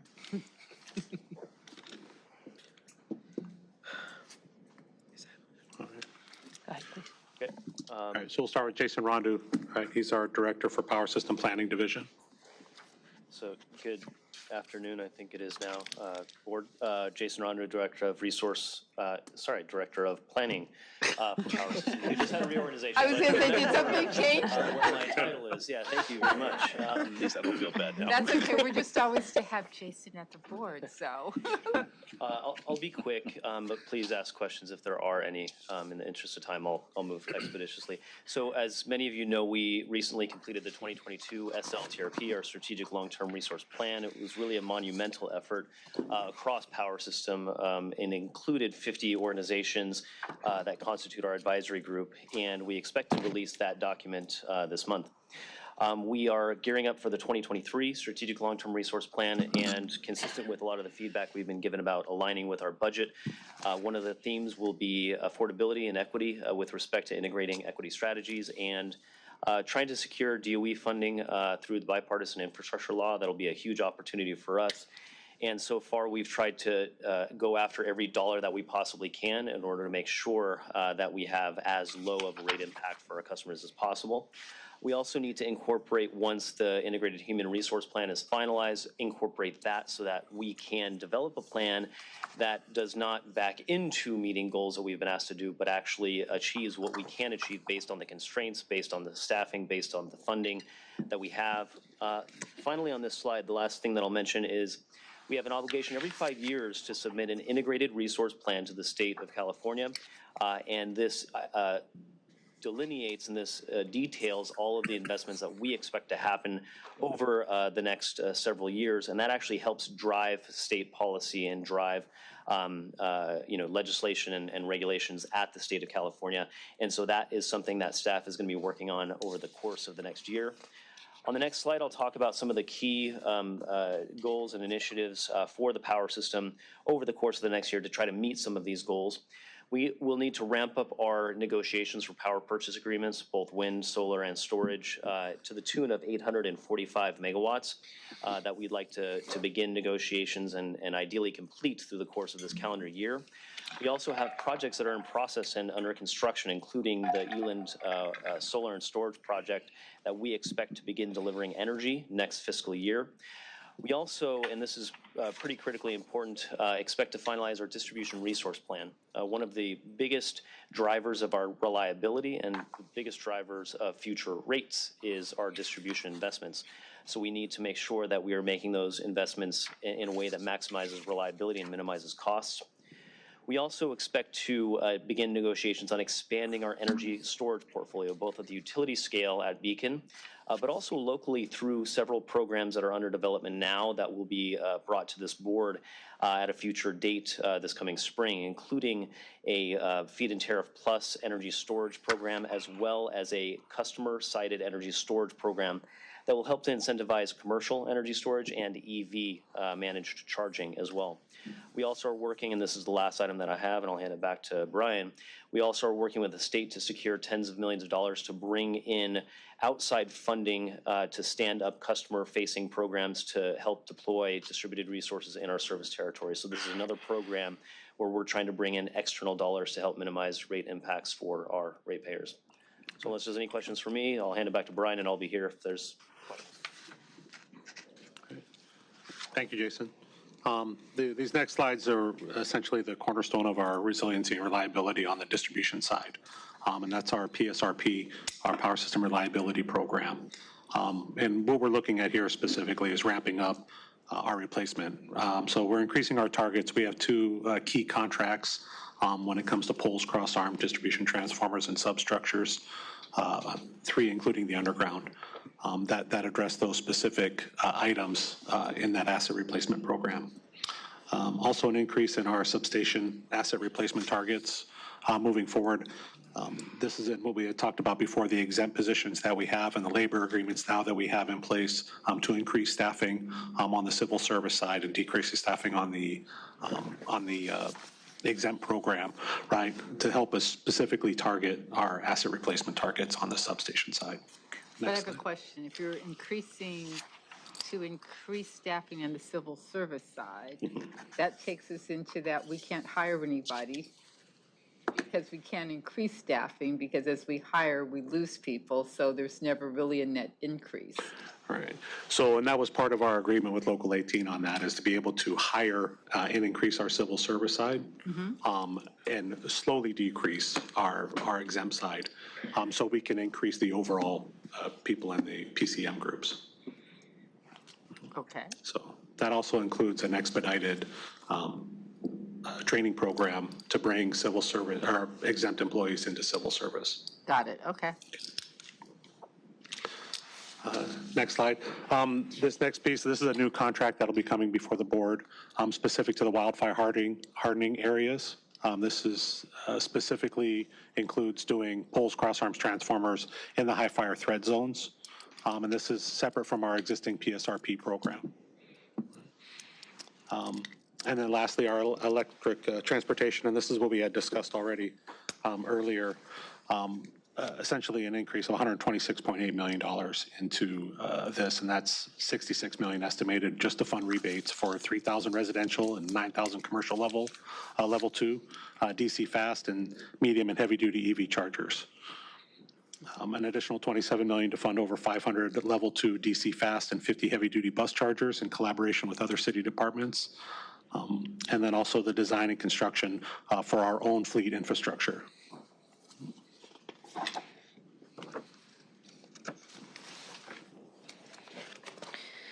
So now I'd like to cover the water systems contributing organizational budget, and this is again by cost element. And you see for the water system, the contract spending is proposed at close to $380 million, and it's actually a 20% reduction compared to the current year approved budget. In the next subsequent slide, some projects are coming to an end while others are increasing. The labor for water system is proposed at $341 million. It's a 4% increase. Purchased water is proposed at $169 million. That's a 39% decrease compared to the current year budget, and I'll explain in the subsequent slide the projected purchases for water. The materials and supplies are estimated at $102 million, a 7% increase. Their direct incentives and fees are at $36 million. It's a 14% reduction. That's largely from the conservation, water conservation, and you'll see that in the next slide as well. Utility services is proposed at $24 million, and the other cost elements listed down below, notated, are $13.5 million.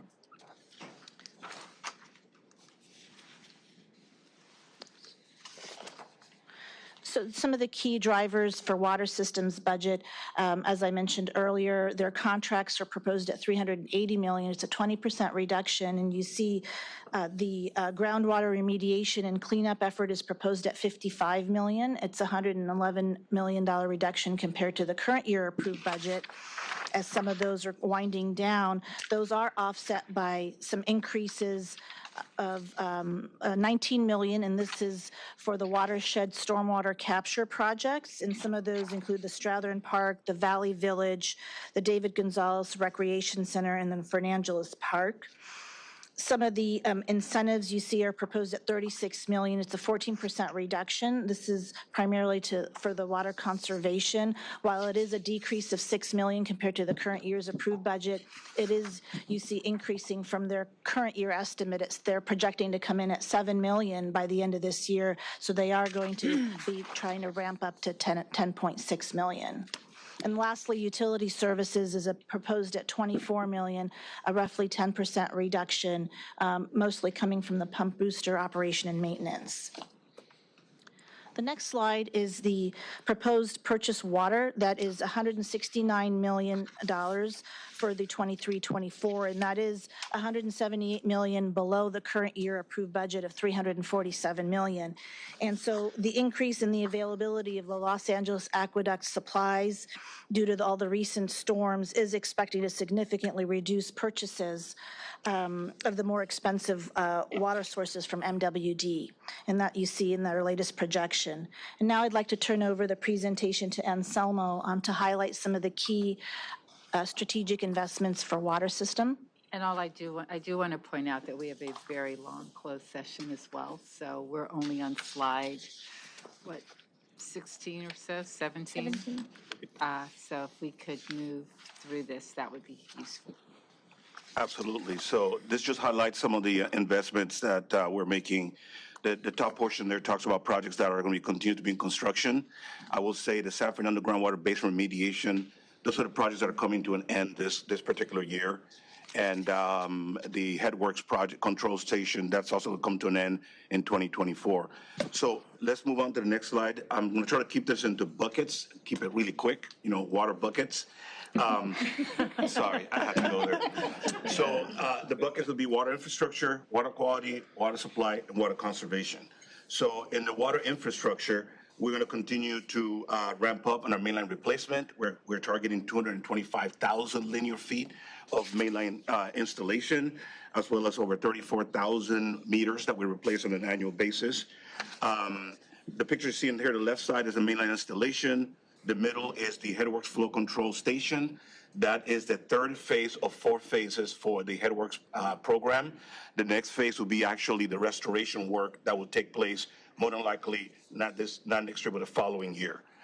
And lastly, we also make investments in our existing infrastructure, like what you see here, a tank, where we actually recoat and refinish them every certain number of years to ensure the tank's structural integrity and water quality are preserved. Next slide. The next bucket we have is water quality. So the biggest project that we have that's going to be starting up in the next year or so is going to be Fairmount Sedimentation Basin. For this is actually around a $500 million investment. There's an owner's agent contract that was pulled from agenda today. It will come back later. And then separately, there will be a design build contract to basically finish the design from 30% to 100% and then build this whole thing. And this is basically pre-treatment for the water going into the filtration plant. The other 3 pictures you see here are the groundwater remediation facilities. These are the projects to clean up the basin, to allow full beneficial use of the groundwater in the San Fernando Basin. These 3 projects should be completed later this calendar year. Next slide. The next bucket is our water supply investment. And here we're focusing on the work that we're doing with LA San and the Donald C. Tillman. This board earlier approved a $53 million agreement with them to do the design work. They will come back once they get to 70%, and they will give you a total price tag on that particular project. And that will allow us to recycle 17,000 acre feet of water that will be used for groundwater replenishment. We also have our parks projects, where we have 9 parks that we're going to be installing infiltration basins underneath. Now, the total price tag is around $300 million. However, we're getting Measure W money. We're getting around 50% of the cost covered through Measure W, which is a tax-based funding mechanism. And then we have a couple of projects with LA San on the lower part of the screen for proven technologies, the membrane bioreactor, as well as an advanced facility that will serve water to Hyperion, but also LAX. And the next slide. It's just in the water conservation efforts. I think Marianne talked about this before. We're going to be ramping it up. As you know, we increased the rebates from $3 to $5 per square foot for turf replacement, and we're going to continue to push and encourage to get more conservation. We did also apply to get some grant money because I'm trying to target the disadvantaged communities where reimbursement doesn't work for them. It kind of means they have to have the money to invest to begin with. So if successful, we'll have a program that will do direct installs, and the disadvantaged community will not have to put up the money up front first. So that's an effort that's taking place as well. And that's it. Thank you so much. Any questions for water? All right. Right, so the chief operating officers contributing organizational budget, they're proposing a $981 million budget for the program year. And it's, the large driver there is healthcare payment of $400 million. That actually will be updated for the final budget, so that will be increasing slightly as we come back for the final. Labor is $278 million, 11% increase. Contracts, $146 million, 1% increase. Materials and supplies are increasing. Read the slide. Okay, so I'll just actually let you, I guess the materials and supplies of $19 million, the 18% increase is largely driven from IT's contracts, and the next slide actually is IT's chart, and with that, they're proposing a $314 million budget, and you see the 20% increase for their $99 million proposed budget for materials and supplies is mainly for hardware, software, cloud infrastructure, and data center support. And with that, I'll turn it over to Mark Northrup to cover some of the key strategic investments for IT. Good afternoon, Commissioners. Real quick, I know that we're in a rush here. So the technology services can be broken down into 4 areas: applications, infrastructure, network, and cybersecurity. Under applications, we're transformational applications like ERP, CCMB, smart meters, M365 will be used in for the technology. From infrastructure perspective, we're looking at, as was stated just a moment ago, we're looking at mission-critical applications around our cloud services, our data centers, our Microsoft Azure cloud investments, our Oracle cloud investments, and also looking at data analytics for the future for the customer service division. Networking is the transport of all our information across all our facilities and everything else. We're expanding our microwaves, our fiber optic communications throughout all our states. And then lastly, under cybersecurity, we're advancing in many areas there, but looking at things that can identify, prevent, and deter any kind of events that would occur here. Thank you. So external and regulatory affairs, I won't go through each of the lines. They're proposing a budget of $507 million. It's a roughly 9% increase, $41 million. And the largest single driver of their budget compared to the current year approved is in contract spending, about 22%, $39 million. And that's coming largely from energy efficiency and customer services. The customer benefits programs, either the customer-facing programs, the energy efficiency proposed for 23-24 is $185 million. That's a $12 million increase compared to the current year approved budget. The electric transportation of $127 million, which Brian covered earlier, it's a $50 million increase compared to the current year budget. The Power System Incentive Program is comprised of the Demand Response Program. They're at $27 million. Yeah, I guess I'm most interested in the material and supplies, which is the big deviation. I think that's in there, is correct? Yeah. Where they've got a 15% reduction in materials and supplies. I'm curious about that. So that's, yeah, that's about, not, it's their current year approved budget is 9.8 and their proposed is 8.3. So it's about $1.5 million decrease. Very small. Okay. Yeah, it's relatively small. Okay. All their numbers are actually. So with that, I'll ask David Jaco to cover their strategic investments for energy efficiency. Hi, good afternoon, Commissioners, Board President, Vice President. I will also make haste with this. Good stuff here. Strategic investments, we're wrapping up the last year of the $500 million SCAPA participation agreements. We are not pursuing that through SCAPA going forward. We are working with supply chain services on a set of RFPs to procure those services.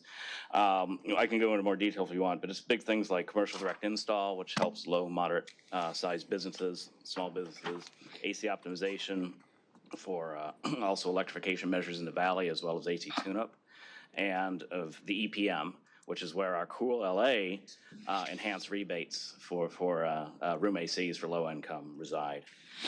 We continue to support the power system as a cost-effective means of achieving 100% decarbonization by 2035. Energy efficiency helps make everything in the system smaller. optimize the grid to absorb the increasing transportation, building electrification loads, and it just reduces the needed infrastructure spending. And then finally, of course, we're very sensitive to the vacancies issue, having vacancies and needing to fill them. We have already filled 8 key positions, and we have 14 to go to be fully staffed within efficiency solutions. We're working on that this spring. Thank you. Thank you. The next slide is customer services strategic investments, and I'll ask George Raphael to highlight the key. Good afternoon, Commissioners. I'll try to shorten this up. So we serve 1.7 million customer accounts, but factoring in household and business members, there are actually millions of decision makers and users of the services and programs who rely on us. They rely on us not only to quickly respond, accurately bill, and help with payments, but they're looking for us to understand their unique needs, develop programs that align with them, tailor our services to best support them, and to listen and guide them through major investments and changes ranging from electric transportation and solar power to level pay and water conservation. So to accomplish this, we're approaching it with a focus on reestablishing our fundamentals, improving our systems, processes, and understanding of our customers, and becoming more efficient and innovating with how we engage and serve our customers. So just to shorten this, we're approaching this, there's a number of technology initiatives that we're working with IT and other groups on, ranging from implementing a business process management system, updating our IVR or telephone system, and our corporate website. And the key part of all these, and also upgrading our field management system. So, but the key part of this is that they integrate with our customer analytics. That is the foundational element of how we're proceeding. We are looking to get down to understanding and really aligning our services with our customer needs. And to do that, it means understanding the customer as a segment of one, and then being able to approach them and serve them through the channel of their preference, and being able to modify our processes, our programs and services to be aligned with each of their needs. So, but any questions? Thanks. So the GM's direct reports budget is proposed at $130 million. It is a 17% reduction. And the large driver of that reduction, as we covered earlier, is the labor. And that's for the GM labor planning organization, those 163 positions. We increased the vacancy factor for them, which helps reduce the budget, the labor budget for those, because not all positions will be filled come July 1. Some of the notable, the increase in contract spending, 2%, it's roughly $1 million. That's driven from the DEI office, and their detail is carved out in the next slide. Their proposed budget is $37 million, and a key driver of that you see is the contract spending of $14.7 million, 24%. And mainly that contract spending is for DEI supplier diversity, community engagement, the equity metrics, and the tuition reimbursement. And now Andrew Kwok will highlight DEI's goals for this next upcoming year. Thank you, Commissioners, for allowing me to present the budget. My name is Andrew Kwok, the Assistant DEI Officer. Before I provide more information, just wanted to take a moment and acknowledge that while we've made some accomplishments in the past year, there's still so much work to do to integrate DEI across our department. I'll make this very quick. For this upcoming fiscal year, building on our efforts through the lens of equity, we're focused on 4 key buckets. I'll use Anselmo's term on workforce development, supplier diversity, equity strategies, and equity metrics. In the workforce development space, this continues to include improving and increasing efficiencies and developing internal systems to advance DEI and meet the recruitment and hiring needs of the current and the future. We're also very focused for our current workforce to continuously invest in our workforce, especially women and people of color, in leadership and employment development programs, and also mentoring. In the supplier diversity area, this is a key focus area for us. We award over $1 billion in contracts for commodities, professional services, and construction. We're creating and implementing strategic measures that will address some of these challenges that we hear all about. Things like prompt payment, unbundling conventional large contracts into smaller work packages, technical assistance, and developing a more robust supplier diversity reporting system. In addition, we also plan to initiate a contracting disparity study to assess the availability of small and diverse-owned businesses in procurement categories. Third, equity strategy is a newly created area that includes developing effective methods in engaging stakeholders and communities who have been historically excluded. Our focus continues to be on developing sustainable partnerships with community-based organizations to meaningfully enhance communication and outreach efforts to targeted customers. And lastly, for equity metrics, to fully integrate DEI into our department, we view equity metrics as foundational to help us track, monitor progress, and also our successes and our opportunities. We're developing dashboards to make data-informed decisions to build a more equitable LADWP. Thank you, and thank you for the continued support. Thank you. The last organizational slide is the Chief Financial Officer. Their proposed budget is $1,878 million. It's a 21% increase. And the notable key drivers, as you see, is the 103% increase for the pension, the retirement and death benefit. That's the latest pension projections. Followed by the bond redemption and interest increasing 7%, $81 million. And lastly, insurance is increasing $12 million. Insurance costs are rising 13%. The capital expenditure trend, the proposed budget for the next year is $2,216 million. It is a $470 million increase compared to the current year budget.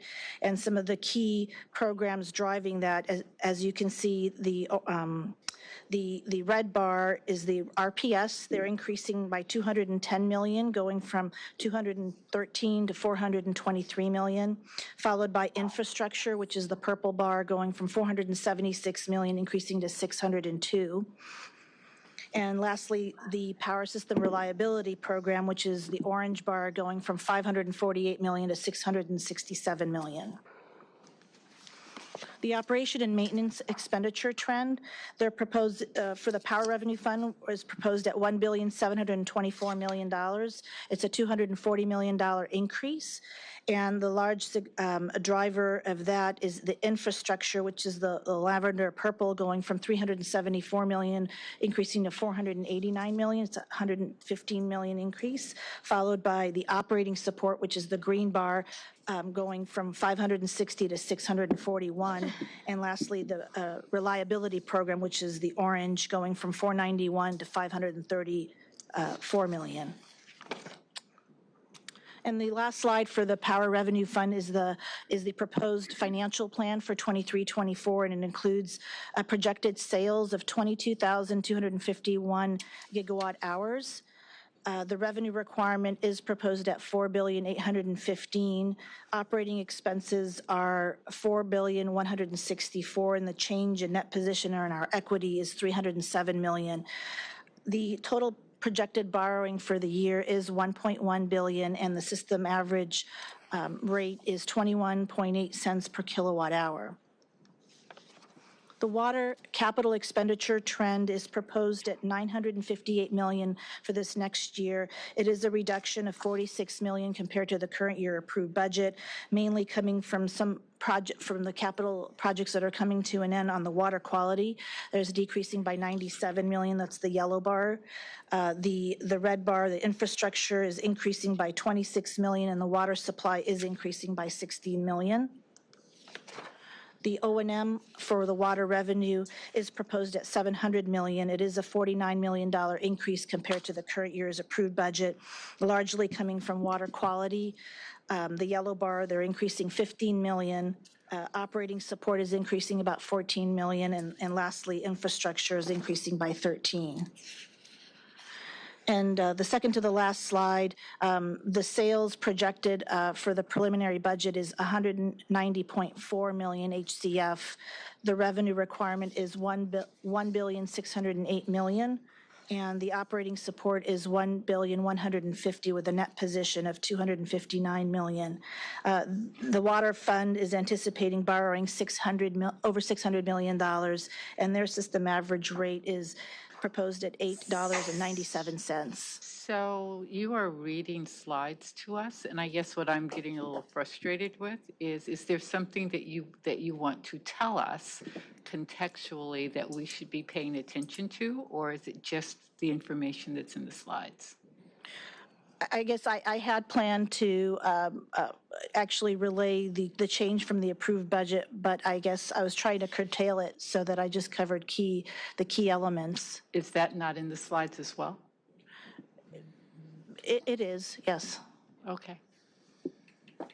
All right, go ahead.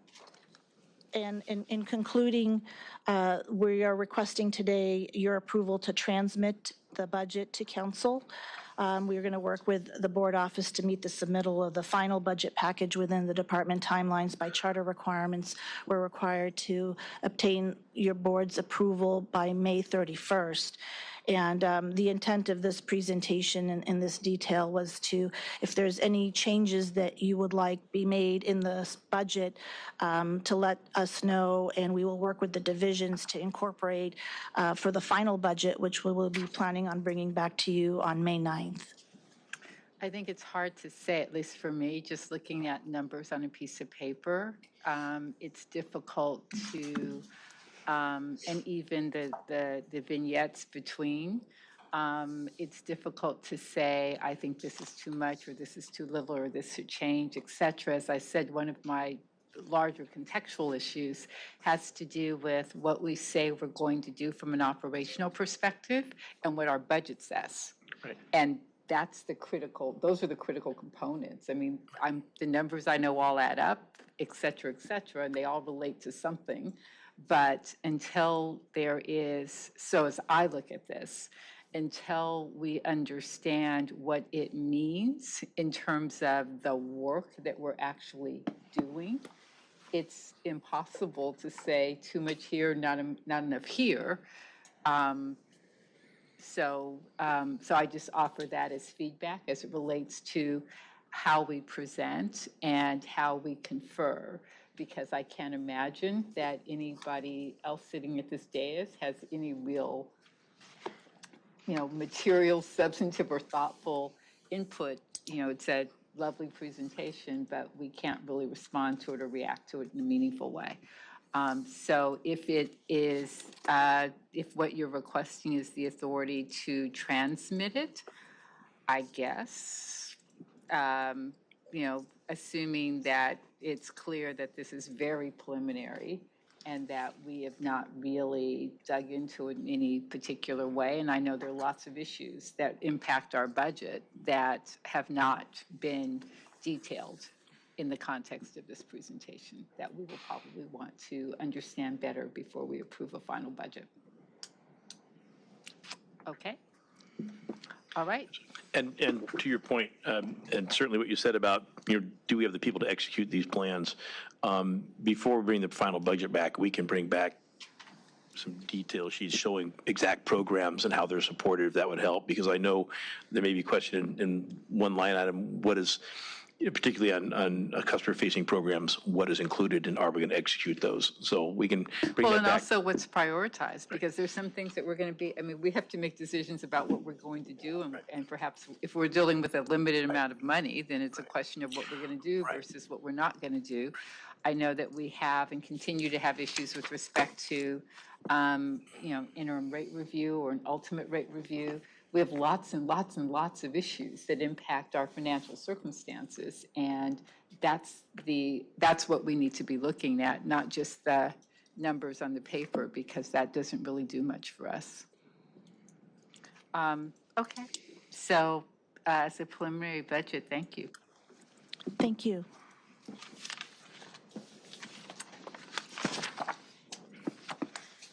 I'm sorry, are there any questions or comments before? No, just the request for the follow-up on the hedging. Yes, okay. Hedging. Then let's move to the filed items. Are there any questions or comments with respect to filed items? Yes. Commissioner NEEMAN, Brady. I'm just trying to figure out which number the wildfire one is. Sorry, Ann, I don't remember off the top of my head. Let me look at my. That was the, that's an item for approval, item, Oh, I'm sorry, you're right. Nine. Yeah, That's not a sorry. filed item. Sorry, I jumped ahead. That was It's not a filed- item It's not a filed L9. item, it's, yeah, item for approval, number 9. Okay. Terrific. We'll take that up at the end of the meeting. Then we'll move to item K, adoption of the minutes. May I have a motion, please? Move approval? Second? Second. Sorry, second by Commissioner Katz. Would you please call the roll? Commissioner Katz? Aye. Commissioner Lair? Aye. President McCLAIN-HILL? Aye. Commissioner Neiman Brady? Aye. Vice President Ruiz? Aye. 5 ayes, motion adopted. Thank you. Can we have item L1, called special by Commissioner Ruiz? So L1, let me just start off by saying that I am in support of this item. This is for rented van pool vehicles, and this is a 36-month contract. So my questions really revolved around, one of the things in the report is that there has been a 50% reduction in the amount of people that are participating in this program. And I know, I always start with the why. Why are we doing this? We're doing this because the AQMD, van pooling, we have less vans or less vehicles on the street. So I want to say that as we move forward, are we really achieving that goal of air quality if we have a bunch of vans that are gas guzzling and limited amount of people in them? So as we move forward in the future, I would like to see if there's analysis. I know that in the report it says it's cheaper to lease them versus own them. And so I would also like to see, as we're evaluating this in the future, is there a way to have either hybrids or electric vehicles as a part of this program, so we really do achieve the goal of better air quality through this program. But I'm supportive. I know it's the employees love the van pool program, so I'm supportive of it. But I just want to make sure that we're not just, the contracts come up and we just keep approving them and we don't really do an in-depth analysis on is this the best way to move forward on this. So those were my comments, and with that, I'd like to move approval.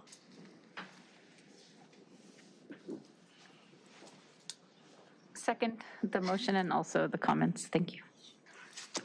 Terrific. It's been moved. You've moved item 1 and seconded. Would you please take the roll? Commissioner Katz? Aye. Commissioner Lair? Aye. President McCLAIN-HILL? Aye. Commissioner Neiman Brady? Aye. Vice President Ruiz? Aye.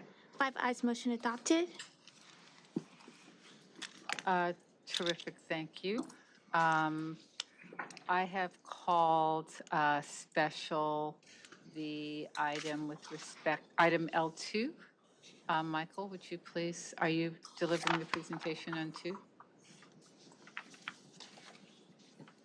Good afternoon, President, Vice President, Commissioners. Michael D'Andrea, Director of Labor Relations. I can give some brief comments as to what brought us here with the Utility Administrator DDRs. Would you please? Simply take your questions. No, would you please just explain to me how we got here? Sure. Probably a little over a year ago, we started to have a number of grievances in the department with respect to the utility administrator classification, which is used in all systems. And as a result, we found ourselves in front of the board Personnel Relations Committee on many of those. The result of that process was that we decided to go back and revise the duty description records for utility administrator. We did so over a long period of time with the collaboration of executive management and the Management Employees Association and their board. And through many versions of these DDRs, we endeavored to come up with new DDRs, with new language that was not quite so restrictive with respect to very particular thresholds in the old DDRs, such as size of organization, number and level of direct reports to a particular level. We set those aside and we wrote DDRs that provide more general but still very accurate descriptions of the work performed by these levels and their levels of responsibility. I see there's a 6. Is that a new? Yes, So yes, please probably- explain that to me. Sorry, I glossed over the Exact- most important part. Yes, thank you.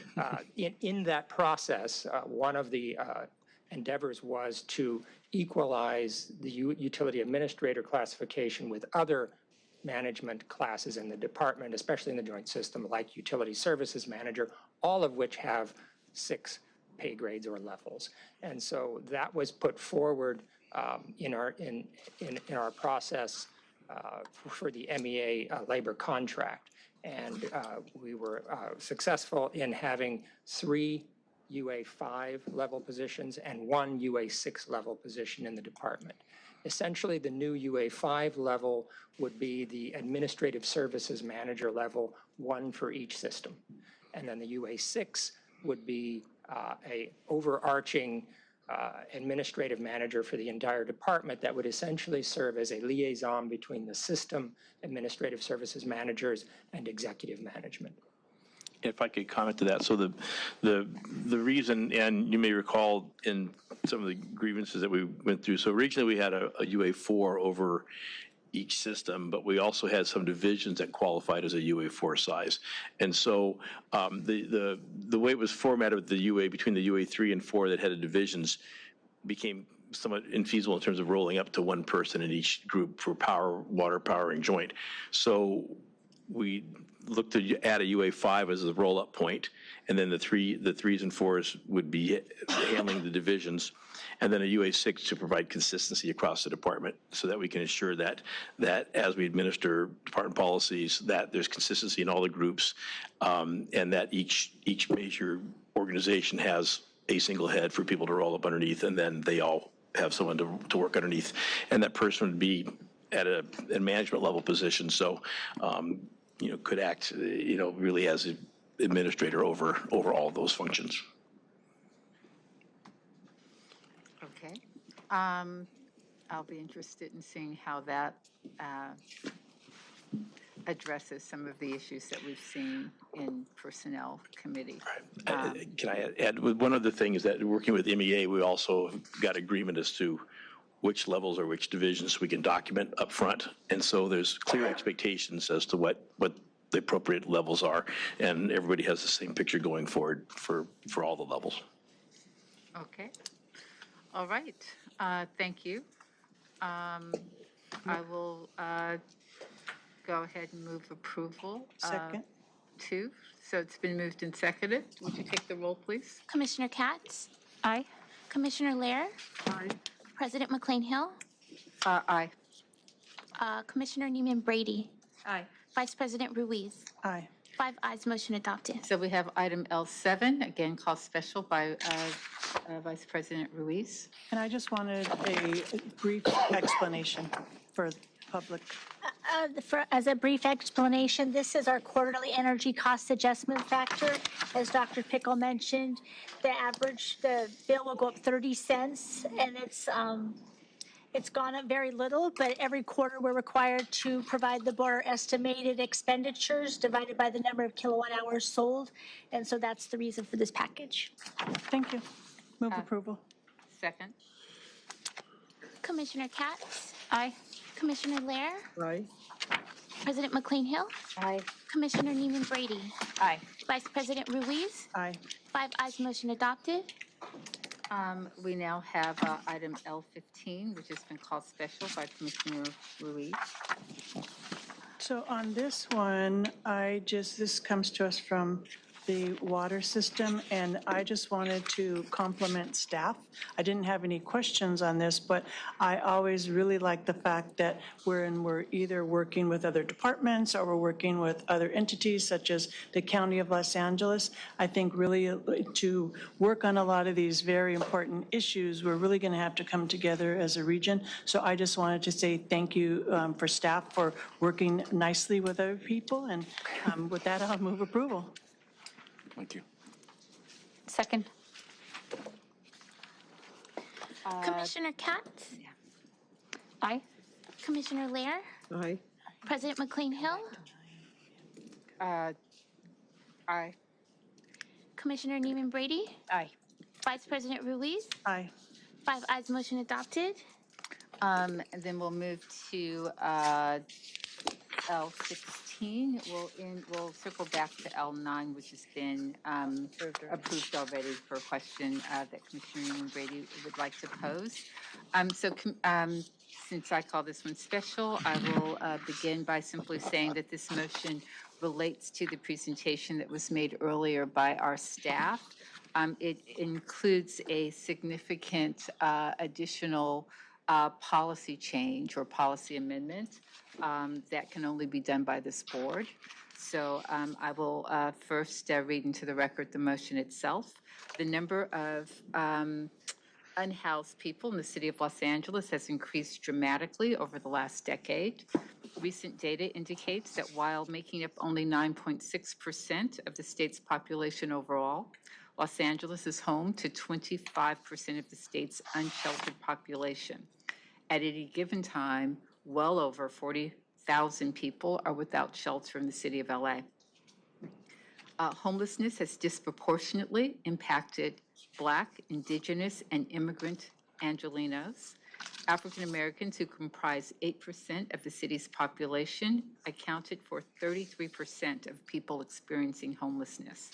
The share of the population of people experiencing homelessness who identify as Hispanic or Latinx increased by 30% between 2020 and 2022 during the COVID period, and now constitutes 42% of unhoused individuals. About a third of the people experiencing homelessness are women, and a disproportionate share of youth experiencing homelessness identify as LGBTQ+. As Wendy indicated previously during her presentation, on December 12th, 2022, Mayor Karen Bass declared a local emergency on homelessness, and on December 16th, 2022, issued Executive Directive Number 1 to activate and further engage city departments to take the steps necessary to cut red tape, mobilize resources, save lives, and provide for the public health, welfare, and safety of Los Angeles. The local emergency declaration, coupled with ED1, authorizes the Los Angeles Department of Water and Power to actively engage in reducing barriers to providing energy services to 100% affordable housing and permanent supportive housing projects. This includes and is not limited to reduced timelines at all stages of the project review and concurrent reviews of projects by city departments such as LADWP. Current timelines for project review and construction can take many months, and current policy states that any development requiring an electric upgrade be charged for costs associated with the new utility needs. I therefore move the Power System create a task force in Power New Business and Electrification Division to support all 100% affordable housing and permanent supportive housing projects as determined by eligibility guidelines set forth in the Mayor's December 16th Executive Directive Number 1. Provide planning guidance through pre-development meetings for 100% affordable and permanent supportive housing projects to plan and help identify scope of work, including possible line extensions, on-site infrastructure requirements, clearances, as well as the general electric service process. That we reduce the preliminary project review phase to no more than 10 days for projects subject to this motion. 4, proposed process improvements, expedited timelines on specific project activities through the life cycle of the projects. Complete electrical equipment drawings for on-site equipment within 60 calendar days for service planning and 90 for customer service design, once plans have been received and equipment locations have been agreed upon for all 100% affordable and permanent supportive housing projects. That we prioritize all electric representative inspections for projects subject to this motion. Approve overtime, weekend, and holiday work to support Mayor Bass's ED1. Coordinate all unhoused projects, including installing meters within 5 business days after all meter releases have been obtained. And expedite off-site and on-site LADWP construction work after authority to construct has been issued to the district and/or the customer station has been released for these projects. I further move that this board amend Rule Number 15, Part 15E, Section I.1, and any other applicable rules of the rules governing water and electric service in the City of Los Angeles, previously adopted by the Board of Water and Power Commissioners under Resolution Number 56, dated September 8, 1983, and all amendments, revisions, and replacements thereof to reflect a new formula for power upgrade fees, including underground line extensions and customer station costs applicable to 100% affordable housing and permanent supportive housing projects, to reflect that during the local emergency on homelessness, the LA Department of Water and Power shall bear the costs and perform the design and construction of the underground line extensions in the public right-of-way are required to serve 100% affordable and permanent supportive housing projects. That is my motion. I know board members have received an opinion from council relative to the legality of making these accommodations for this subset of projects. I'd like to say that in addition to the significant interaction that this department has had with a wide range of stakeholders around timelines associated with 100% affordable development, another significant impediment to that development has been the current board policy, which requires that developers pay for service upgrades required to serve their projects. These costs can run into multi-millions of dollars. They reflect two significant issues. One, in many of the communities that are accepting of 100% affordable development, their infrastructure needs and current state of their infrastructure is not sufficient to support the contemplated development. One of the stories that I was told by a 100% affordable developer related to a decision to, instead of electrifying his building, installing natural gas appliances in order to avoid the cost of an upgrade that would be triggered had he installed electric appliances, which only reinforces existing issues with respect to inequity. Yeah. So this is both an issue related to needing to incentivize and to accelerate the development of this housing, but also an issue of addressing past inequity. And as this board knows, anytime you look at any element of our system and you superimpose a red line map on top of that system, what you see is the most challenged development, the most challenged or underdevelopment, most significant underdevelopment follows the red line map.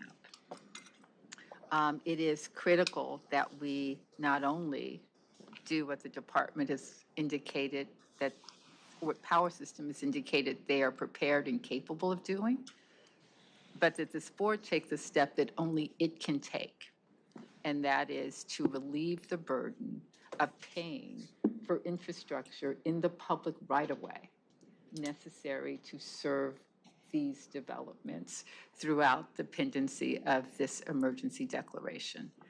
So with that, I put forward this motion, and certainly am open to and interested in any questions that might, questions or comments that any board member might have. So the only question I have, you said that there was a legal opinion. I did not, this is the first time I'm seeing the motion. I don't recall receiving that. It was emailed yesterday at the end of the day, so it's reasonable that you didn't see it if it was Okay. at the end of the day. I have not seen it. So can you give us the synopsis of that, since I did not? Generally, this motion is consistent with the mayor's powers under her emergency declaration powers, and this is something that would be consistent and defensible. We find it to be perfectly legally drafted. Go ahead, Mia. I have a question. It's associated with other departments that need to be in line with the department in terms of the permit and approval process. So I just would urge us, I mean, the work that's been done here is amazing. It's fantastic, but you know, it takes BOE not having the right number of people at the counter for things to get a little delayed. So the question is, are these departments supposed to follow the lead here? And do we need to do anything? I can tell you, and Wendy is nodding, so she can certainly come to the mic if she wants to respond to the question. But in frequent conversations with members of our department is being our leadership is being very proactive in working with other departments, as is the mayor's office, to coordinate activity. But we get very large, and we also get very granular to the point of identifying where we need to be and in what meetings we need to be in order to facilitate and to create a seamless process for the customers as they are coming to the city. That is the goal, and I can assure you, but Wendy, would you please speak to this? I just wanted to add, first of all, you're right in everything you just said, but I wanted to add that Marty, I think it was last year, we actually added positions to BOE. So we have that was a result of the complaints, how long it was taking, and that was wonderful. They gave you some service guarantees. Yes. For that, okay, good. All right. So, NURIT. Yeah, very supportive of this. Small nitpicky language question. On number 8, yes, should that read affordable and permanent supportive housing projects? Or I'm not totally clear. I'm just worried about unhoused projects being vague. I think I understand that it's referring to all of these projects to help support unhoused people, but I just want to make sure we use the right term there. Yeah, that's the one place that I did not limit it to simply. I realize it makes it shorter, so I just wanted to double check if that's all right, or if we need to be more explicit. In order to make sure that we do not run into any issues, we can amend the motion to add the language subject to this motion to that paragraph. Okay, great. That was my only question. Any other questions or comments? Ensemble, you're leaning in very far. I am paying close attention, Commissioner, but I have no comments. Okay. You're like all the way over. If he leans any further in, he's going to fall over. So, Madam President, were you making the motion to approve it? And I was waiting for Commissioner NEEMAN Brady. It looked like she had some questions. No? Then I will simply say again that a couple things. As this process was being developed internally, there was at least one meeting where the department staffs, both commitment and recommendations, nearly brought me to tears. We get to put our names on motions, and they don't. But I cannot underscore enough the amount of work and the amount of commitment and the determination and resolve that has been displayed by every single member of this department that has a role in rising to the occasion to support those citizens of the city who are in such dire need. And as I said, this is a day that has put the heart of the department on full display. And across this agency, I have no doubt that we will meet the commitments that have been laid out here, because it is being engaged by people who very much want to be a part of solving what is quickly emerging as the crises of our time, with people literally dying in our streets. So with that, I would like to move for adoption of this motion. Second. Second. You call the roll? Commissioner KATZ? Aye. Commissioner LEHRER? Aye. President McCLAIN-HILL? Aye. Commissioner NEEMAN Brady? Aye. Vice President RUIZ? Aye. 5 ayes, motion adopted. Thank you. And we have, before adjourning, I'd like to go back to item L9. Commissioner Neiman Brady had a question. Yes. I had actually received the PowerPoint explaining what's transpiring here, but there was some confusion for me that I thought was worth just going through, as the end of the presentation has some discussion about alternatives, and they seem a lot cheaper. And so I just wanted to talk through why they are not the plan. I do have Larry Chapman, our risk officer here, but It might be better, because I'm not sure everyone else has had the benefit of seeing the presentation. I don't know if Larry, you're comfortable going through it. this is just the wildfire, this is the presentation by staff for the insurance.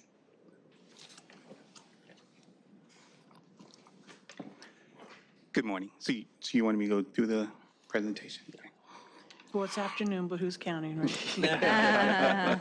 I've been on jury duty, so my head's all over the place. But yes, good afternoon. My name is Larry Chapman, the Chief Risk Manager for the department.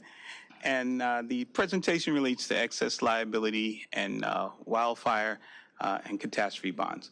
Now, the excess liability policy in itself, it includes wildfire and non-wildfire. However, from an underwriting perspective, they are priced separately. And the department has purchased wildfire since 1994.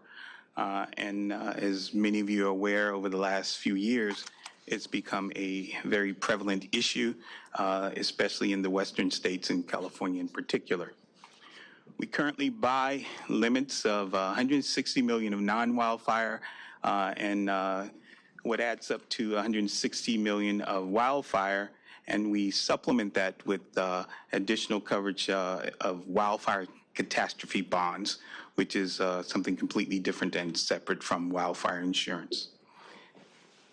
We maintain a retention amount of $3 million on the non-wildfire side, but as a way of us finding a way to make the coverage more cost-effective, we have implemented some strategies that in essence allow us also to have a retention of $35 million on the wildfire side. And that's just in that first layer. And in layman's speak, that's effectively a deductible. A deductible, yes, Yeah, okay. thank you. And we did come to the board today with the request of an amount not to exceed $85 million, with the idea being that the actual renewal date is April 1st.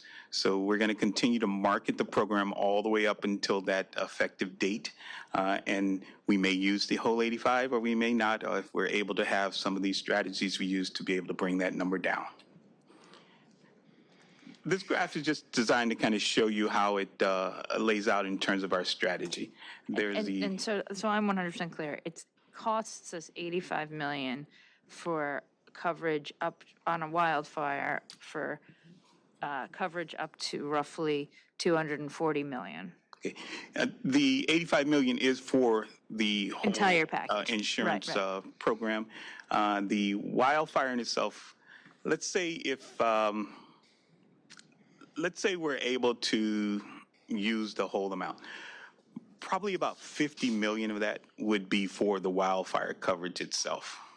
And the other money would go towards non-wildfire, about maybe 8% to our joint partners that we also buy coverage for as the operating agent, in addition to our CAT bonds. So with the screen that's before you, the limits on the left would be the non-wildfire, in the middle the wildfire, and then you see on the side we've placed the wildfire CAT bonds because they're actually separate from that policy, and they actually will trigger at different areas within our coverage. From the studies we've done, we've pretty much determined that if we had a normal wildfire, it probably would fall somewhere between the $75 million to $97 million range. So the first cat bond we have is triggered at that layer. Then there's another cat bond that sits at the top of our tower to give additional limits. And the beauty of the cat bonds is that before the increase in interest rates, we're actually able to go out and buy those wildfire cat bonds at a price that was cheaper than buying the commercial insurance. So it was a way for us to get the additional coverage and also to control our costs. We are in the midst of trying to see if we're able to do something similar this year, but because of the increase in interest rates, it's going to be a very difficult and very arduous task to get the same type of deal that we had before. And is there nothing offered by the state? Not in terms of wildfire cat bonds. This actually is a fairly new concept, especially for a public entity. I think when we bought these, we were the first public entity who had successfully bought cat bonds. And because you actually are going out into the same market that provides the catastrophe bonds in itself, but those are primarily going to be for earthquakes and other type of property damage coverage.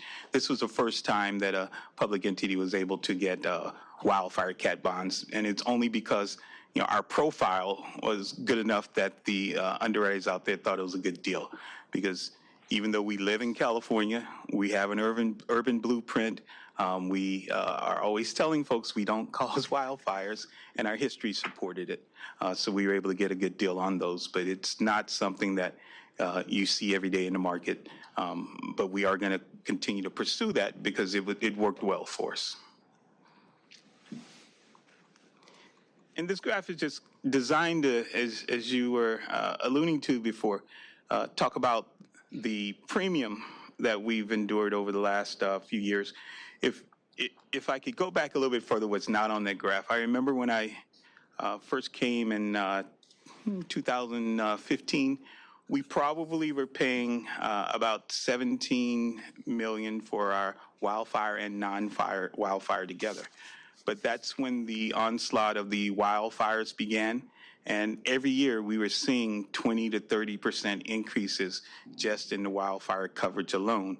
And as a result, if you'll look at this graph, we're projecting that this year, 65 million was the projected last year, but we've actually thought that 85 probably would be what we need because of the increases.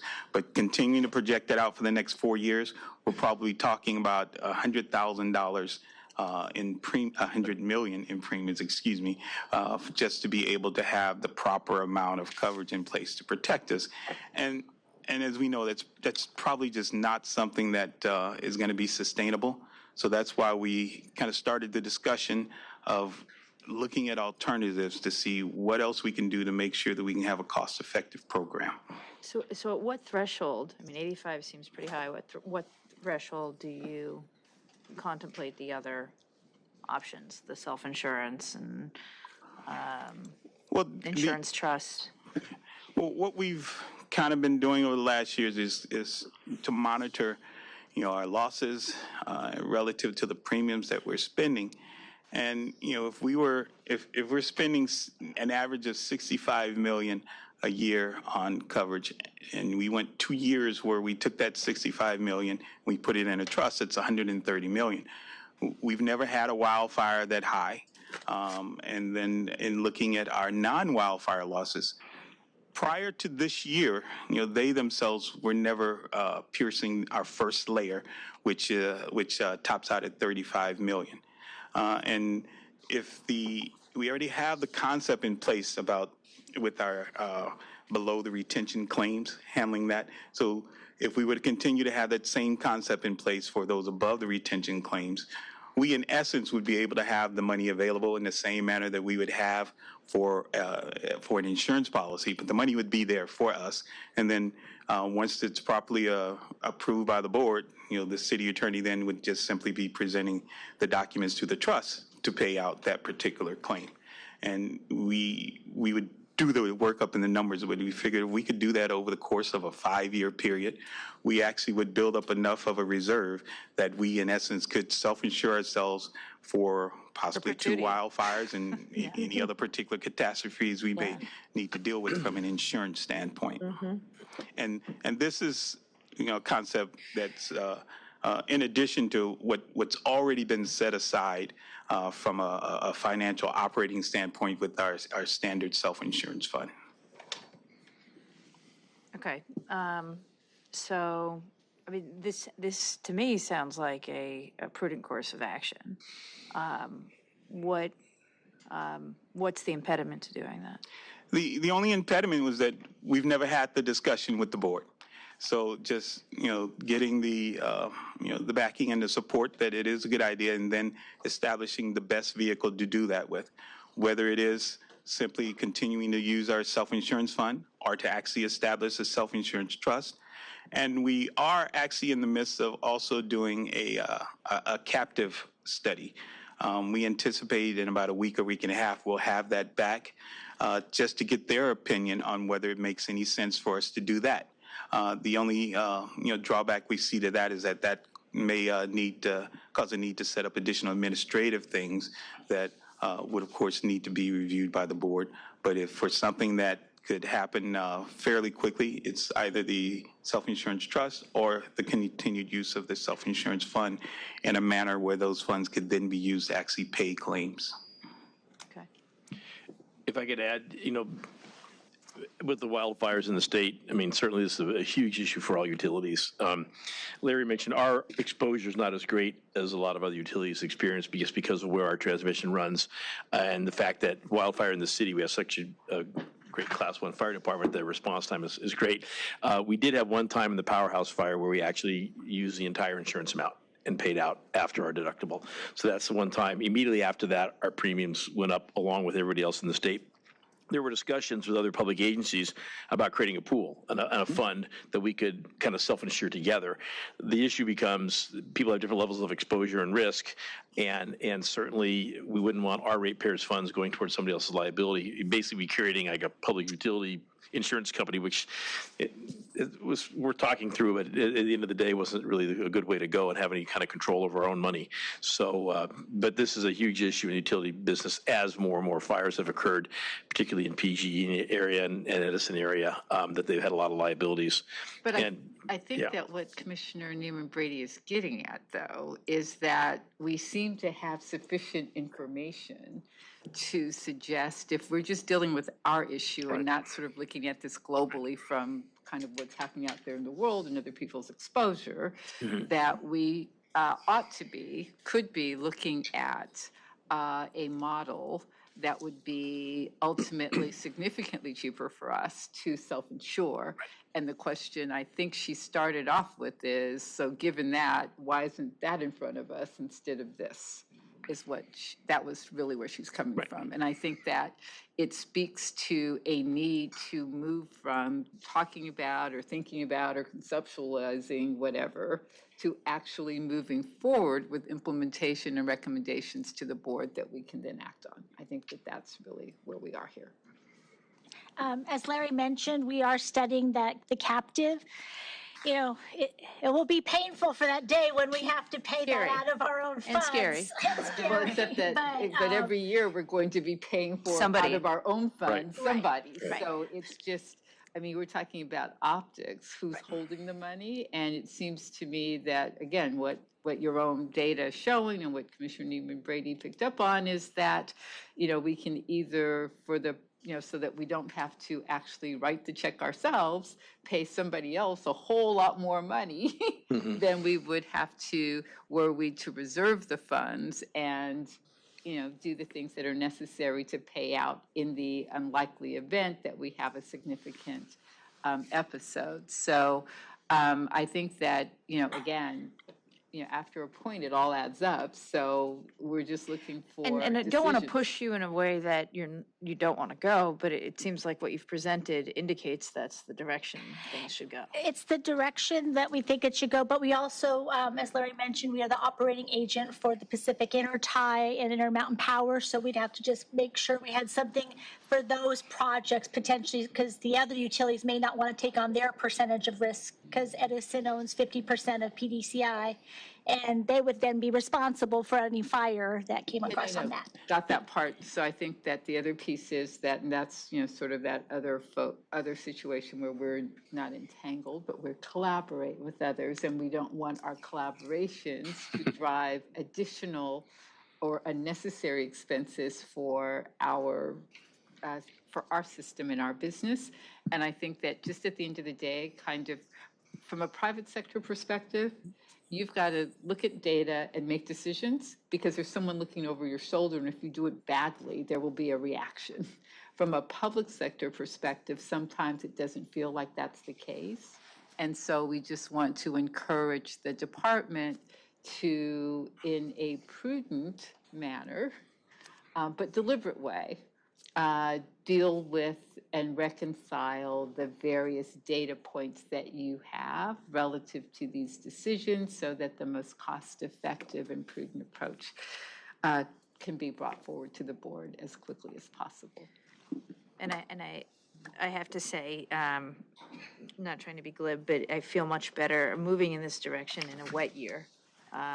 Because it's a good year to I feel start. the opposite because I think Maybe until all August. the water, everything grew and it's going to burn. I mean, it's just. And I guess I'm just looking at the numbers. Correct. And the presentation is these numbers are unsustainable. Yeah, if they keep So going. if they keep moving in that direction, which means that making a decision sooner rather than later is usually better because you know what happens if you don't. So avoiding things that are unnecessary as it relates to costs sooner rather than later would be preferred. Dr. Pickle, did you have a comment on this issue? What are we going to learn in the next 2.5 weeks from the market, From the insurance market? just simply what the cat bond market may yield. In addition, whether any of the current underwriters on our program are able to make any adjustments based on our requests. One example was last year, we actually had a $25 million deductible, and we increased it to 35 to allow for another insurer to slide in between and give us an additional 15 million. They felt more comfortable giving it to us at an amount attaching at 35 as opposed to 25, and then moved everyone else up, which allowed us to be able to continue to maintain the level of coverage we had in the past. So, things like that, we continue to look into those. And then the broker, their job as well is that if the underwriter comes back with a quote that they think is a little bit much, if they're saying 17%, their job is to continue to push them and see if possibly we can get the increase to be limited to 12%. Just whatever it will take to make that bottom line look better and still maintain the I just want to say that program. we have at least an hour and a half in closed session, people. And I am dealing with a board that's often eager to leave. So, do we have more? No, I think at this point you have the direction to seek this out as a viable option or some sort of transition and path for it for subsequent years. Thank you. Thank you. Good presentation. Thank you. Thank you. That concludes our open session. Ms. Riley. The board shall convene into closed session. The board shall report any action taken in closed session and the vote or abstention thereon of every member present in accordance with California Government Code 54957.1. And with that, we will recess into closed session. We're going to use this room as opposed to our conference room. So we will need the mics turned off and everyone who is not included in closed session to leave. And why don't we take another, I'm sorry, but like another 10 minutes? Does that work for people? Yeah. Okay, yeah, Are you great. going to want to hear strategic plan first, or? Yeah. Okay, good. Then I'll have the seniors team stay, and then they can leave after. Oh, absolutely.